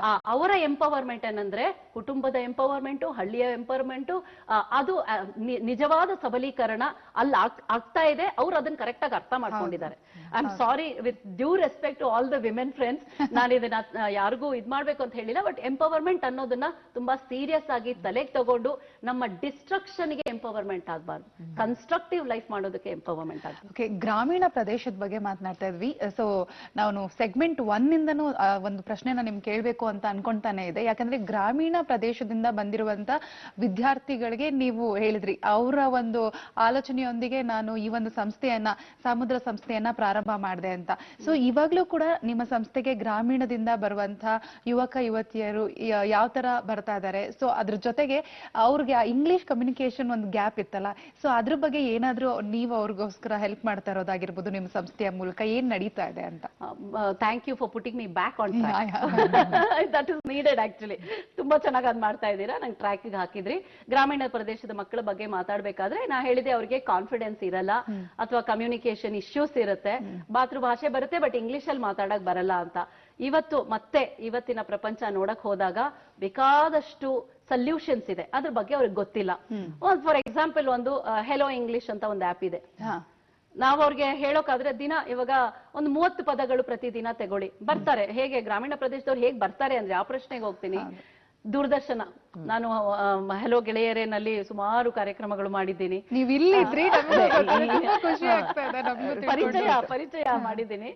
ಈಚೆರಿಂದ ಆಚೆಗೆ that's very nice actually. Hello ಗೆಳೆಯರೇ ಕಾರ್ಯಕ್ರಮದಲ್ಲೂ ಸಹ ನಾನು ಈ ಕಡೆ ಕೂತ್ಕೊಂಡು ತುಂಬಾ ಹೋಗಿ ಕಾರಲ್ಲಿ ಕೂತ್ಕೊಳ್ಳೋ ಅಷ್ಟೊತ್ತಿಗೆ ಮನೆಗೆ ಹೋಗೋಷ್ಟ್ರಲ್ಲಿ 200-300 ಫೋನ್ಸ್ ಇರುತ್ತೆ. ಸೊ ಹಾಗೆ ಗೂಗಲ್ ಮಾಡ್ತಾರೆ. ಇವತ್ತು ನನ್ನ ಮಕ್ಕಳಿಗೆಲ್ಲ ರೇಗ್ಸೋದು, ಟೀಚರ್ಸ್ ಡೇ ಬಂದ್ರೆ ನೀವು ಗೂಗಲ್ ಗುರುಗೆ ಪೂಜೆ ಮಾಡೋದು, ಇವತ್ತು ಎಲ್ಲ ನಾಲೆಡ್ಜು ಗೂಗಲೇ ಕೊಡೋದು ನಿಮ್ಗೆ ಅಂತ ಹೇಳಿ ಗೂಗಲ್ ಮಾಡ್ತಾರೆ. ಮತ್ತೆ ನಾವೆಲ್ಲ ಶಾಲಾ ಕಾಲೇಜ್ಗಳಲ್ಲಿ ಹೋಗಿ ಪ್ರೆಸೆಂಟೇಷನ್ಸ್ ಮಾಡ್ತೀವಿ. ಮತ್ತೆ ನಾನು ಸುಮಾರು ಕಾರ್ಯಕ್ರಮಗಳಿಗೆಲ್ಲ ಹೋಗ್ತಾ ಇರೋದ್ರಿಂದ we have not marked A budget for creating awareness ಅಂತ ಬೀದಿ ನಾಟಕಗಳು ಮಾಡ್ತೀನಿ. ಡಿಪ್ರೆಷನ್ ಆಸುರ ಆಗಿರ್ಬೋದು, ಆರದಿರಲಿ ಬೆಳಕು ಆಗಿರ್ಬೋದು, ಥೇಮಾ ಮತ್ತೆ ರೂಪಾಂತರ ತಂಡದವರ ಜೊತೆ ಸೇರಿ ಬೀದಿ ನಾಟಕಗಳ ಮೂಲಕ ಬಹಳಷ್ಟು ಅರಿವು ಮೂಡಿದೆ. ತುಂಬಾ ಎಂಜಾಯ್ ಮಾಡ್ತಾರೆ. ಯಾಕಂದ್ರೆ ನಾವೇನ್ ಸಬ್ಜೆಕ್ಟ್ ನ ಯುವಕರಲ್ಲಿ ಆತ್ಮಹತ್ಯೆ ತಡೆ ಅನ್ನೋದು ನಾವೇನ್ ಸಬ್ಜೆಕ್ಟ್ ತಗೊಂಡಿದೀವಿ, ಆ ಸಬ್ಜೆಕ್ಟ್ ಅನ್ನ ನಾವು ಯಾರೋ ಕೇಳಿದ್ರು, ಹೇಗೆ ನೀವು ಯುವಕರಲ್ಲಿ ಆತ್ಮಹತ್ಯೆ ತಡೆ ಮಾಡ್ತೀರಾ ಅಂತ. ಸೋಶಿಯೋ ಸೈಕಾಲಜಿ ಅಥವಾ ಬಯೋಮೆಡಿಕಲ್ ಅಂತ ಅದೆಲ್ಲ ತಗೊಳ್ಳೋದು ಬೇಕಾಗಿಲ್ಲ. ಕ್ಲಿನಿಕಲ್, ನಾನ್ ಕ್ಲಿನಿಕ್ ಅದೆಲ್ಲ ಬೇಡ. ಸಿಂಪಲ್, ಇನ್ಕ್ರೀಸ್ ಹ್ಯಾಪಿನೆಸ್, ಸಂತೋಷ ಹೆಚ್ಚಿಸಿದ್ರೆ ಯಾರೇ ಇವತ್ತಿನ ದಿನ ಈಗಿನ ತನಕ ಪ್ರಪಂಚದಲ್ಲಿ ನಾನು ತುಂಬಾ ಸಂತೋಷವಾಗಿದ್ದೀನಿ ಅದಕ್ಕೆ ಸುಸೈಡ್ ಮಾಡ್ತಾ ಇದ್ದೀನಿ ಅಂತ ಹೇಳೋರು ಯಾರಿದ್ದಾರೆ? ಯಾರೂ ಇಲ್ಲ. ಪ್ರಾಣ ಹತ್ಯೆ ಮಾಡ್ಕೊಳ್ಳೋನಿಗೆ ದುಃಖ ಇದೆ, ಅವನಿಗೆ suicide is a result of hopelessness ಅಷ್ಟೇ. ಎಲ್ಲ ದಾರಿಗಳು ನನಗೆ ಮುಚ್ಚಿದೆ, ಯಾವುದೇ ಕಡೆ ನನಗೆ ಸಹಾಯ ಸಿಗ್ತಾ ಇಲ್ಲ ಅಂದಾಗ ಮಾತ್ರ ಅವನು ಡಿಪ್ರೆಷನ್ಗೆ ಬರ್ತಾನೆ. ಮತ್ತೆ ಅದಕ್ಕೆ ಅಡ್ರೆಸ್ ಮಾಡ್ಲಿಲ್ಲದಿದ್ರೆ ಕ್ಲಿನಿಕಲ್ ಆಗಿ ನೀವು ಅಥವಾ ನಾನ್ ಕ್ಲಿನಿಕಲ್ ಆಗಿ ನಮ್ಮಲ್ಲಿರುವ ಅಪ್ರೋಚ್ ಮಾತ್ರ ಹೋಲಿಸ್ಟಿಕ್. ನಾವು ಮೆಡಿಸಿನ್ ಕೊಡೋದಿಲ್ಲ, ಸಂತೋಷ ಹೆಚ್ಚಿಸ್ತೇವೆ ಅವನಿಗೆ ಬೇರೆ ರೀತಿಯಲ್ಲಿ. ಹೇಗೆ ನಾನು ಹೇಳಿದೆ, ಸಾಂತ್ವನ, ಸಮಾಲೋಚನಾ, ಮೌಲ್ಯ, ಕೌಶಲ್ಯ, ಮತ್ತೆ ಇನ್ನೊಂದು ಕಲಾ ಹೃದಯ. ಕಲೆ ಮತ್ತೆ ಹೃದಯಕ್ಕೆ ಸಂಬಂಧಪಟ್ಟ ಹಾಗೆ ಕಲೆಗಳ ಮೂಲಕ ನಾವು ಅವ್ರಿಗೆ ನಾಟಕ ಆಗಿರ್ಬೋದು, ಸಂಗೀತ ಆಗಿರ್ಬೋದು, ಈ ಎಲ್ಲ ಯೋಗ, ಇದರಿಂದ ಎಲ್ಲ ಅವ್ರನ್ನ ಇದ್ ಮಾಡ್ತೇವೆ. ಅರಿವು ಗೊತ್ತಾಗತ್ತೆ. ಫೋನ್ ಮಾಡ್ತಾರೆ, ಬರ್ತಾರೆ. ಬಂದಾಗ ಅವ್ರು ಫೋನ್ ಮಾಡಿದಾಗ ಬಹಳ ಪ್ರೀತಿಯಿಂದ ನಮ್ಮ ಟೀಮ್ ಅವರು ಅಥವಾ ನಾನೇ ಫೋನ್ ಎತ್ಕೋತೀನಿ. ಸುಮಾರು ಸಲ ನನಗೆ ಕೇಳ್ತಾರೆ, ಫೋನ್ ಎತ್ಕೊಳ್ತೀವಿ, ಮಾತಾಡ್ತೀವಿ, ಅವ್ರನ್ನ ಕರೆಸ್ತೀವಿ. ಏನೋ ತುಂಬಾ ಕಾಲ್ಸ್ ಬಂದ್ಬಿಡ್ತು ಅಂತ ಬಿಟ್ಬಿಡೋದಾಗ್ಲಿ, ಅಥವಾ ಇವ್ರ ಲೈಫ್ ಇಂಪಾರ್ಟೆಂಟ್ ಅಲ್ಲ ಅಥವಾ ಇಲ್ಲ, ನಮ್ಗೆ first priority is making a difference in somebody's life. ಅದು ರಾತ್ರಿ 10 ಗಂಟೆ ಆಗಿರ್ಬೋದು, 11 ಗಂಟೆ ಆಗಿರ್ಬೋದು, ಸ್ಪಂದಿಸ್ತೀವಿ. ನಮ್ಮಲ್ಲೂ ಪಾಪ ಕೌನ್ಸಿಲರ್ಸ್ ಎಲ್ಲ ಹೇಳ್ತಾರೆ, ಟೆಲಿಫೋನಿಕ್ ಆಗಿ ನೋವು ಬಂದ್ಬಿಟ್ಟಿರುತ್ತೆ, ತುಂಬಾ ಮಾತಾಡ್ತಾ ಇರ್ತೀವಿ. ಆಮೇಲೆ ಇನ್ನೊಂದೇನಂದ್ರೆ ತುಂಬಾ ನೆಗೆಟಿವ್ ಎಲ್ಲರ ಸಮಸ್ಯೆಗಳನ್ನ ನಾವು ತಗೊಳ್ತಾ ಇರೋದ್ರಿಂದ ಒಂದ್ ಸ್ವಲ್ಪ ನೆಗೆಟಿವ್ ಆಗಿ ನಾವು ಆತ್ಮಾವಲೋಕನ ಮಾಡ್ಕೊಳ್ಬೇಕಾಗತ್ತೆ. ಕೆಲವು ಸಲ ಇಂಟರ್ನಲೈಸ್ ಆಗೋಗುತ್ತೆ. ಅದನ್ನ ಮತ್ತೆ ನಾವೇನ್ ಮಾಡ್ತೀವಿ, ಹೀಲಿಂಗ್ ದ ಹೀಲರ್ಸ್ ಅಂತ ನಾವು ಇನ್ನೊಬ್ರು ಯಾರೋ ಪಾಸಿಟಿವ್ ಇರೋ ಜನಕ್ಕೆ, ನಮ್ಮಲ್ಲಿ ಬೇಸಿಕ್ಲಿ ಪಾಸಿಟಿವ್ ಆಟಿಟ್ಯೂಡ್ ಜಾಸ್ತಿ ಇರೋದ್ರಿಂದ, ಪಾಸಿಟಿವಿಟಿ ಇರೋದ್ರಿಂದ ಅದನ್ನ ಅಷ್ಟು ಬೇಗ ತಗೊಳಕ್ ಮಾತಾಡ್ಕೊಳ್ತೀವಿ. ಅದಾಗತ್ತೆ. ಬರ್ತಾರೆ. ಬಂದ ಮೇಲೆ ಅವರಿಗೆ ಗ್ರಾಮೀಣ ಪ್ರದೇಶದ ಮಕ್ಕಳಿಗೆ ಐಡೆಂಟಿಫೈ ಮಾಡ್ತೀವಿ ಏನು ನಿಮ್ಮ ಪ್ರಾಬ್ಲಮ್ ಅಂತ. ಸ್ಕೂಲಲ್ಲಿದ್ದಾರಾ, ಸ್ಕೂಲಿಂದ ಹೊರಗಡೆ ಇದ್ದಾರಾ, ಮದ್ವೆ ಆಗಿದ್ದಾರಾ, ಎಜುಕೇಶನ್ ಎಷ್ಟಿದೆ, ಮೌಲ್ಯ ಕೌಶಲ್ಯ ಅಂತ 3 ತಿಂಗಳ ಕಾಲದ ಒಂದು ಇನ್ ಹೌಸ್ ತರಬೇತಿ ಕಾರ್ಯಕ್ರಮಗಳು ನಡೆಯುತ್ತೆ. ಅದ್ರೊಳಗಡೆ ಫಸ್ಟ್ ಅವರ ಪ್ರಾಬ್ಲಮ್ಸ್ ಅನ್ನ ಅರ್ಥ ಮಾಡ್ಕೊಳ್ಳೋದಕ್ಕೆ ಅವ್ರಿಗೆ ಸಹಾಯ ಮಾಡ್ತೀವಿ. ಮೊದಲು ಅವರ ಮಾನಸಿಕ ತೊಂದರೆಗಳು, ಇಮೋಷನಲ್ ಏನ್ ಬ್ಯಾಗೇಜ್ ಇರುತ್ತೆ, ಹೆಣ್ಮಕ್ಳು ಹೆಚ್ಚಾಗಿ ಫ್ಯಾಮಿಲಿ ಪ್ರಾಬ್ಲಮ್ಸ್ ತುಂಬಾ ತಗೊಂಡ್ಬಂದಿರ್ತಾರೆ. ಸಿಂಗಲ್ ಪೇರೆಂಟ್ ಆಗಿರ್ಬೋದು, ಡಿವೋರ್ಸಸ್ ಆಗಿರ್ಬೋದು, ಪಾಪ ಇವೆಲ್ಲ ಈಗ ಮಾಡರ್ನ್ ಲೈಫ್ ಕೊಟ್ಟಿರೋ ಗಿಫ್ಟ್ಸ್ ಇದು ಅಲ್ವಾ. Single parenthood, broken marriage, domestic violence ಅಂತ ಇವೆಲ್ಲ ಈ ಮಾಡರ್ನ್ ವರ್ಲ್ಡ್ ಒಳಗಡೆ ಬರ್ತಾ ಇರುವಂತಹ ಒಂದು ಆಡೆಡ್ ಗಿಫ್ಟ್ ಇದು ನಮ್ಮ ಹೆಣ್ಮಕ್ಳಿಗೆ. ಸೊ ಅದನ್ನೆಲ್ಲ ತಗೊಂಡ್ ಬಂದಾಗ ಅದನ್ನ ಹೇಗೆ ನಾವು ಹ್ಯಾಂಡಲ್ ಮಾಡೋದು, ಅವರನ್ನ ಮಾನಸಿಕವಾಗಿ ಹೇಗೆ ಸಬಲರನ್ನಾಗಿ ಮಾಡೋದು, ಅವರ ಪ್ರಾಬ್ಲಮ್ಸ್ ಅವ್ರು ಅಕ್ಸೆಪ್ಟ್ ಮಾಡ್ಕೋಬೇಕು, ಅವರೇ ಸೊಲ್ಯೂಷನ್ಸ್ ಅನ್ನ ಕಂಡು ಹಿಡ್ಕೋಬೇಕು. ಬೇರೆಯವರ ಪ್ರಾಬ್ಲಮ್ಸ್ಗೆ ಕೌನ್ಸಿಲಿಂಗ್ ಅಲ್ಲಿ ನಿಮ್ಮ ಪ್ರಾಬ್ಲಮ್ಗೆ ನನ್ನ ಹತ್ರ ಸೊಲ್ಯೂಷನ್ ಇದೆ ಅನ್ನೋದು ಸುಳ್ಳು. ನೀವು ಯಾವಾಗ ನಿಮಗೆ ಅಷ್ಟು ತಡ್ಕೊಳ್ಳೋಕೆ ಶಕ್ತಿ ಇದೆ ಅಂತಂದಾಗ ಅದಕ್ಕೆ ಸೊಲ್ಯೂಷನ್, ಅದಕ್ಕೆ ಹೇಗೆ ನೀವು ಅದರಿಂದ ಹೊರಗಡೆ ಬರಬೇಕು ಅನ್ನೋದು ನಿಮ್ಮಲ್ಲಿಯೇ ಇರುತ್ತೆ. ಅದು ನಾವು ಮಾಡೋ ಕೆಲಸ. ನೀವು ಹುಡ್ಕೋಕೆ ಒಂದು ಸಹಾಯ ಮಾಡಿ, ಅದಕ್ಕೆ ನಾವು ಸ್ಕ್ಯಾವೆಂಜರ್ಸ್ ಅಂತ ಕರೆಯೋದು, ಸೊಸೈಟಲ್ ಸ್ಕ್ಯಾವೆಂಜರ್ಸ್ ಅಂತ ಸಹಾಯ ಮಾಡ್ತೀವಿ. ಅವ್ರಿಗೆ ಆತ್ಮ ವಿಶ್ವಾಸ ತುಂಬಿಸ್ತೇವೆ. ಮತ್ತೆ ಅಲ್ಲಿಂದ ಕಮ್ಯುನಿಕೇಶನ್ ಸ್ಕಿಲ್ಸ್ ಇರಬಹುದು, ಒಂದು ಬೇಸಿಕ್ ಕಂಪ್ಯೂಟರ್ಸ್ ಹೇಳ್ಕೊಡ್ತೀವಿ. ಗ್ರಾಮೀಣ ಪ್ರದೇಶದಿಂದ ಬರೋರಿಗೆ ಕಂಪ್ಯೂಟರ್ಸ್ ಬಗ್ಗೆ ಜಾಸ್ತಿ ಗೊತ್ತಿರಲ್ಲ. ಇನ್ನು ಸೆಕೆಂಡ್ PUC ಆಗಿರೋ ಅಂತ ಮಕ್ಕಳಾದ್ರೆ ಅವ್ರಿಗೆ ಟ್ಯಾಲಿ ಹೇಳ್ಕೊಡೋದು, ಅಥವಾ ಹೇಗೆ ಅಂದ್ರೆ ಕೆಲಸಗಳು ತುಂಬಾ ಟೆಕ್ನಿಕಲಿ ಸೌಂಡ್ ಇರುವಂತದ್ದು ಹೇಳ್ಕೊಡಕ್ ಆಗಲ್ಲ. ಯಾಕಂದ್ರೆ ಈಗಾಗ್ಲೇ ಅವರು ಫಾರ್ಮಲ್ ಎಜುಕೇಶನ್ ಇಂದ ಓಡಿರ್ತಾರೆ, ಸ್ಕೂಲ್ ಡ್ರಾಪ್ ಔಟ್ಸ್ ಆಗಿರ್ತಾರೆ, ಅಥವಾ ನನ್ಗೆ ಇದೆಲ್ಲ ಆಗಲ್ಲ ಅಂತ ಹೇಳಿ ಹೊಟ್ಟೋಗಿರೋರನ್ನ ಮತ್ತೆ ವಾಪಸ್ ತಂದು ಅವ್ರಿಗೆ ಮತ್ತೆ ಒಂದು strong academically strong, technically strong skills ಅನ್ನ ಕೊಟ್ರೆ ಅವರು ಅಬ್ಸರ್ವ್ ಮಾಡ್ಕೊಳ್ಳಲ್ಲ. ಎಷ್ಟೋ ಜನ ಹೆಣ್ಮಕ್ಳು ಫಸ್ಟ್ ಟೈಮ್ ಎಕ್ಸಾಮ್ ಬರೀತಾರೆ. 3 ತಿಂಗಳ ಕಾಲ ನಮ್ಮ ಟ್ರೈನಿಂಗ್ ಮುಗಿದಾಗ ಮಕ್ಕಳನ್ನ ಕರ್ಕೊಂಡು ಎಷ್ಟೋ ಜನ ನಮ್ಮ ಟ್ರೈನಿಂಗ್ ಗಳಿಗೆ ಬರ್ತಾರೆ. ತುಂಬಾ ಖುಷಿ ಆಗುತ್ತೆ. ಆ ಮಕ್ಕಳು ಫಸ್ಟ್ ಸ್ಟ್ಯಾಂಡರ್ಡ್ ಅಲ್ಲಿ ಇರ್ತಾರೆ, ಅಮ್ಮ ನೀನ್ ಎಕ್ಸಾಮ್ ಬರೀತಾ ಇದೀಯಾ, ಪಕ್ಕದಲ್ಲಿ ಕುತ್ಕೊಂಡು ಮೇಡಮ್ ನಾನು ಎಕ್ಸಾಮೇ ಬರ್ದಿಲ್ಲ, SSLC ಫೇಲ್ ಎಲ್ಲ ಆಗಿರ್ತಾರೆ ಅವರು. ಸೊ ಅಂದ್ರೆ ಏನೂ ಇಲ್ಲದ ಫ್ರಮ್ ನೋವೇರ್ ಟು ಸಮ್ವೇರ್. ನನ್ನ ಪ್ರಕಾರ ಅಥವಾ ಸಮುದ್ರ ಸಂಸ್ಥೆಯ ಫಿಲಾಸಫಿ ಅಂದ್ರೆ ಈ ಪ್ರಪಂಚದಲ್ಲಿ ಅಪ್ರಯೋಜಕರು ಯಾರೂ ಇಲ್ಲ. ನಿನ್ನಿಂದ ಪ್ರಯೋಜನ ಇಲ್ಲ ಅಂದವರು ಯಾರೂ ಇಲ್ಲ. ನಿನ್ನನ್ನ ಹೇಗೆ ನಿನ್ನಲ್ಲಿರುವ ಗುಣ ಲಕ್ಷಣ ಕೌಶಲ್ಯಗಳ ಅರಿವು ಮೂಡಿಸ್ಕೊಂಡು ಅದನ್ನ ಹೇಗೆ ಯಾವ ರೀತಿನಲ್ಲಿ ನೀನು you put yourself to use, ಯಾವ ಸ್ಕಿಲ್ಲೇ ಆಗಿರ್ಬೋದು. ನಾನು ಹೇಳಿದೆ ಒಂದು ಬೆಳ್ಳುಳ್ಳಿ ಸುಲಿಯೋದು ನಮ್ಮಲ್ಲಿ ಏನಿದೆ ಸ್ಟ್ರೆಂತ್ ಅನ್ನೋದನ್ನ ಗುರುತಿಸ್ಕೊ. ನೋಡಿ ಒಂದು ಎಕ್ಸಾಂಪಲ್, ಯಾವ್ದೋ ಒಂದು ಹೆಣ್ಮಗಳು ಪಕ್ಕದ ಮನೆಗೆ ಹೋಗ್ತಾ ಇದ್ಲಂತೆ, ಯಾವಾಗ್ಲೂ ಹೋದಾಗೆಲ್ಲ ಬೆಳ್ಳುಳ್ಳಿ ಕೊಡೋರಂತೆ ಸುಲಿಯೋಕೆ ಅವರು. ಅವಳಿಗೆ ಬೆಳ್ಳುಳ್ಳಿ ಸುಲಿಯುವ ಕೈ ನೋವುತ್ತಲ್ಲ, ಸೊ ಸ್ಮಾರ್ಟ್ ಆಗಿ ಅವರು ಪಾಪ ಒಂದ್ ಕಪ್ ಕಾಫಿ ಕೊಡೋದು, ಬೆಳ್ಳುಳ್ಳಿ ಇಡೋದು ಸುಲಿಯೋಕೆ. ಸೊ ಈ ಹೆಣ್ಮಗಳು ಹೋಗಿ ಪಾಪ ಬೆಳ್ಳುಳ್ಳಿ ಎಲ್ಲ ಸುಲ್ದು ಬರೋದು. ಆಮೇಲೆ ಬಂದ್ ಫ್ರೆಂಡ್ಸ್ ಹತ್ರ ಮಾತಾಡದಂತೆ, ಯಾವಾಗ ಹೋದ್ರು ಆ ಅಮ್ಮ ಬೆಳ್ಳುಳ್ಳಿ ತಂದಿಟ್ಬಿಡ್ತಾರೆ ಅಂತ. ತಕ್ಷಣ ಅವ್ರ ಐಡಿಯಾ ಮಾಡಿದ್ರಂತೆ, ಸೊ ನಾನು ಅದನ್ನ ಇನ್ಸಲ್ಟ್ ಆಗಿ ಯಾಕೆ ತಗೋಬೇಕು, ನಾವೊಂದ್ ಕೆಲಸ ಮಾಡೋಣ, ಒಂದಷ್ಟು ಕೆಜಿ ಬೆಳ್ಳುಳ್ಳಿ ತಗೊಂಡ್ ಬಂದು ಹೋಲ್ಸೇಲ್ ಮಾರ್ಕೆಟಿಗೆ ಹೋಗಿ ಬೆಳ್ಳುಳ್ಳಿ ತಗೊಂಡ್ ಬಂದು ಸುಲ್ದು ಪ್ಲಾಸ್ಟಿಕ್ ಕವರ್ಸ್ ಅಲ್ಲಿ ಹಾಕ್ಬಿಟ್ಟು ಇಡೀ ಅಪಾರ್ಟ್ಮೆಂಟ್ ಅವ್ರಿಗೆ ಹೇಳಿದ್ರಂತೆ, ನಿಮ್ಗೆ ಸುಲ್ದಿರೋ ಬೆಳ್ಳುಳ್ಳಿ ಸಿಗುತ್ತೆ, ಬೇಕಾದ್ರೆ ನೀವು ತಗೊಳ್ಳಿ ಅಂತ. ಟುಡೇ ಇವತ್ತು ಬೆಳ್ಳುಳ್ಳಿ ಸುಲ್ದಿರೋದು ನಮ್ಮ ಸೂಪರ್ ಮಾರ್ಕೆಟ್ ಗಳಲ್ಲಿ ಸಿಗುತ್ತೆ ಅಂದ್ರೆ ಯಾರೋ ಒಂದು ಹೆಣ್ಮಗಳು ನನಗಾಗಿದ್ದು ಅವಮಾನ ಅಲ್ಲ, how do I make that adversity into opportunity. Correct, true. Today ಅದು ಇಂಡಸ್ಟ್ರಿ. ಹೌದು, ಇಂಡಸ್ಟ್ರಿ ಅದು. ಇನ್ನೂ ಒಂದು ಕಾರಣ ಹೇಳ್ಬೇಕು, ಇನ್ನು ಎಕ್ಸಾಂಪಲ್ ಹೇಳ್ಬೇಕಾದ್ರೆ, ಯಾವ್ದೋ ಒಂದು ಹುಡುಗನ್ಗೆ ಬಾಂಬೆನಲ್ಲಿ ಶೂ ತಗೊಳ್ತಾ ಇದ್ದಂತೆ, ಗ್ರಾಮೀಣ ಪ್ರದೇಶದಿಂದ ಬಂದಿದ್ದ ಪಾಪ. ಅವನು ಹಾಸ್ಟೆಲ್ ಅಲ್ಲಿ ಇರ್ಬೇಕಾದ್ರೆ ಶೂ ಕೊಡು ನಿಂದು ಅಂತ ಅವನು ಇಂಟರ್ವ್ಯೂಗೆ ಶೂ ತಗೊಂಡು ಹೋದಂತೆ. ಅವ್ನ ಫ್ರೆಂಡ್ ಯಾರ್ದು ತಗೊಂಡು ಹೋದಾಗ ಬಾಂಬೆ ಮಳೆನಲ್ಲಿ ಅದ್ ಕೆಟ್ಟೋಯ್ತಂತೆ. ವಾಪಸ್ ಬಂದಾಗ ಅವ್ನು ಹೇಳ್ದ, ನಿನ್ ಶೂ ತೊಳ್ಕೊಡ್ಬೇಕು, ನನ್ಗೆ ತೊಳೆದು ಅಯನ್ ಮಾಡ್ಕೊಡ್ಬೇಕು. ರ್ಯಾಗಿಂಗ್ ಅಂತ ಆದ್ರೂ ಅನ್ಕೊಳ್ಳಿ, ಅಥವಾ ರೇಗಿಸ್ಕೊಂಡು ಹುಡುಗರು ಆ ವಯಸ್ಸಲ್ಲಿ ಎಲ್ಲ ಮಾಡ್ತಾರಲ್ಲ, ಹಂಗ್ ಮಾಡಿದಾಗ ಅವ್ನಿಗೆ ಸ್ವಲ್ಪ ಅವಮಾನ ಆದಂಗ ಆಯ್ತಂತೆ. ಒಂದಿನ ಶೂ ತಗೊಂಡಿದ್ಕೆ ತೊಳೆದು ಕೊಟ್ಟೆ ಪರವಾಗಿಲ್ಲ, ಬಟ್ ಅಯನ್ ಮಾಡ್ಕೊಡು ಅನ್ನಲ್ಲ ಅಂತ ಹೇಳಿ ಕ್ಯಾನ್ವಸ್ ಶೂನ ಅವನು ಅಯನ್ ಮಾಡಿದಾನೆ. ಆಮೇಲೆ ಫ್ರೆಂಡ್ಸ್ ಎಲ್ಲ, ನೀನ್ ಶೂ ಇಷ್ಟ ಚೆನ್ನಾಗಿ ತೊಳಿತೀಯೋ, ನಮ್ದು ಎಲ್ಲ ತೊಳಿ, 50 ರೂಪಾಯಿ ಕೊಡ್ತೀನಿ ಅಂತ ಹೇಳಿದ್ರಂತೆ. ಸೊ ಅವನೇನ್ ಮಾಡ್ದ, ಒಂದು ಆ ಕ್ಷಣದಲ್ಲಿ ನಾವ್ ಯಾರಾದ್ರೂ ಆಗಿದ್ರೆ ನನಗ್ ಶೂ ತೊಳಿ ಅಂತ ಹೇಳಿದ್ರು, ಮತ್ತೆ ದುಡ್ಡು ಕೊಡ್ತೀನಿ ಅಂತ ಹೇಳಿದ್ರು ಅಂತ. ಆ ಹುಡ್ಗ ಏನ್ ಮಾಡ್ದ, ಹೌದು ನಾನು ಇವಾಗ ಇಂಜಿನಿಯರಿಂಗ್ ಮುಗಿಸ್ತೀನಿ, ಮುಗಿಸಿದ್ಮೇಲೆ ನನ್ಗೆ ಕೆಲ್ಸ ಬೇಕೇ ಬೇಕು, ನನ್ನಲ್ಲಿ ಈ ಕಲೆ ಚೆನ್ನಾಗಿದೆ ಅಂತಂದಾಗ ಹಿ ಕನೆಕ್ಟೆಡ್ ಹಿಸ್ ಎಬಿಲಿಟಿ ಅಂಡ್ ಆ ಒಂದು ಟಾಂಟ್ ಅಂತ ತಗೊಂಡಿಲ್ಲ, ಅದನ್ನ ಅಪ್ರಿಸಿಯೇಷನ್ ಅಥವಾ he has given you a clue that you can do it ಅಂತ.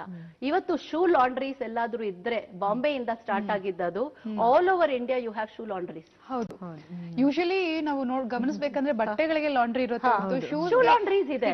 ಯಾರದ್ದೋ ಒಂದು ಯಾವಾಗ್ಲೂ ಅಷ್ಟೇ ಸ್ಪಾರ್ಕ್ ನನ್ನ ಅವಮಾನ ಮಾಡ್ತಿದ್ರು ಅಂತ ತಗೊಂಡಿದ್ರೆ ಅವನು ಮುಂದುವರಿತಾ ಇರ್ಲಿಲ್ಲ. ಆ ಅವಮಾನವನ್ನು ಅವನೇನ್ ಮಾಡ್ದ, ನನ್ನ ಒಳಿತಿಗೆ ನನ್ನ ಅಡ್ವಾಂಟೇಜ್ ನಾನು ಯೂಸ್ ಮಾಡ್ಕೊಳ್ತೀನಿ.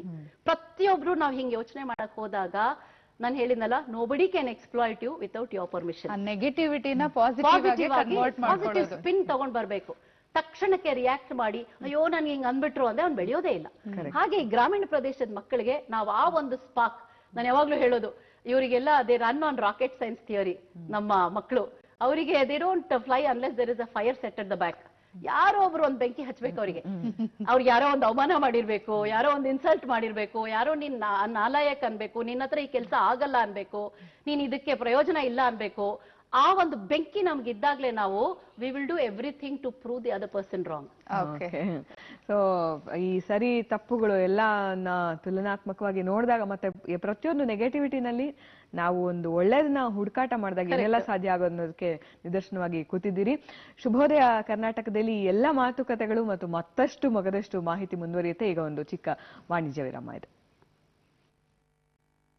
ತೀವ್ರ ಸ್ವರೂಪದ ಜ್ವರ, ಎದೆ ನೋವು, ಉಸಿರಾಟದ ತೊಂದರೆ, ಗಂಟಲು ನೋವು, ಅತಿಯಾದ ಮೈಕೈ ನೋವು, ವಾಂತಿ ಭೇದಿ, ಹಳದಿ ಕಫ ಇವು H1N1 ರೋಗದ ಸಾಮಾನ್ಯ ಲಕ್ಷಣಗಳು. ಈ ಲಕ್ಷಣಗಳು ನಿಮ್ಮಲ್ಲಿ ಅಥವಾ ನಿಮ್ಮ ಸುತ್ತಮುತ್ತ ಇರೋರಲ್ಲಿ ಕಂಡುಬಂದ್ರೆ ಯಾವುದೇ ರೀತಿಯ ಆತಂಕ ಬೇಡ. ಕೂಡಲೇ ವೈದ್ಯರನ್ನ ಸಂಪರ್ಕಿಸಿ ಚಿಕಿತ್ಸೆ ಪಡೆದ್ರೆ ರೋಗವು ಸಂಪೂರ್ಣವಾಗಿ ಗುಣ ಆಗುತ್ತೆ.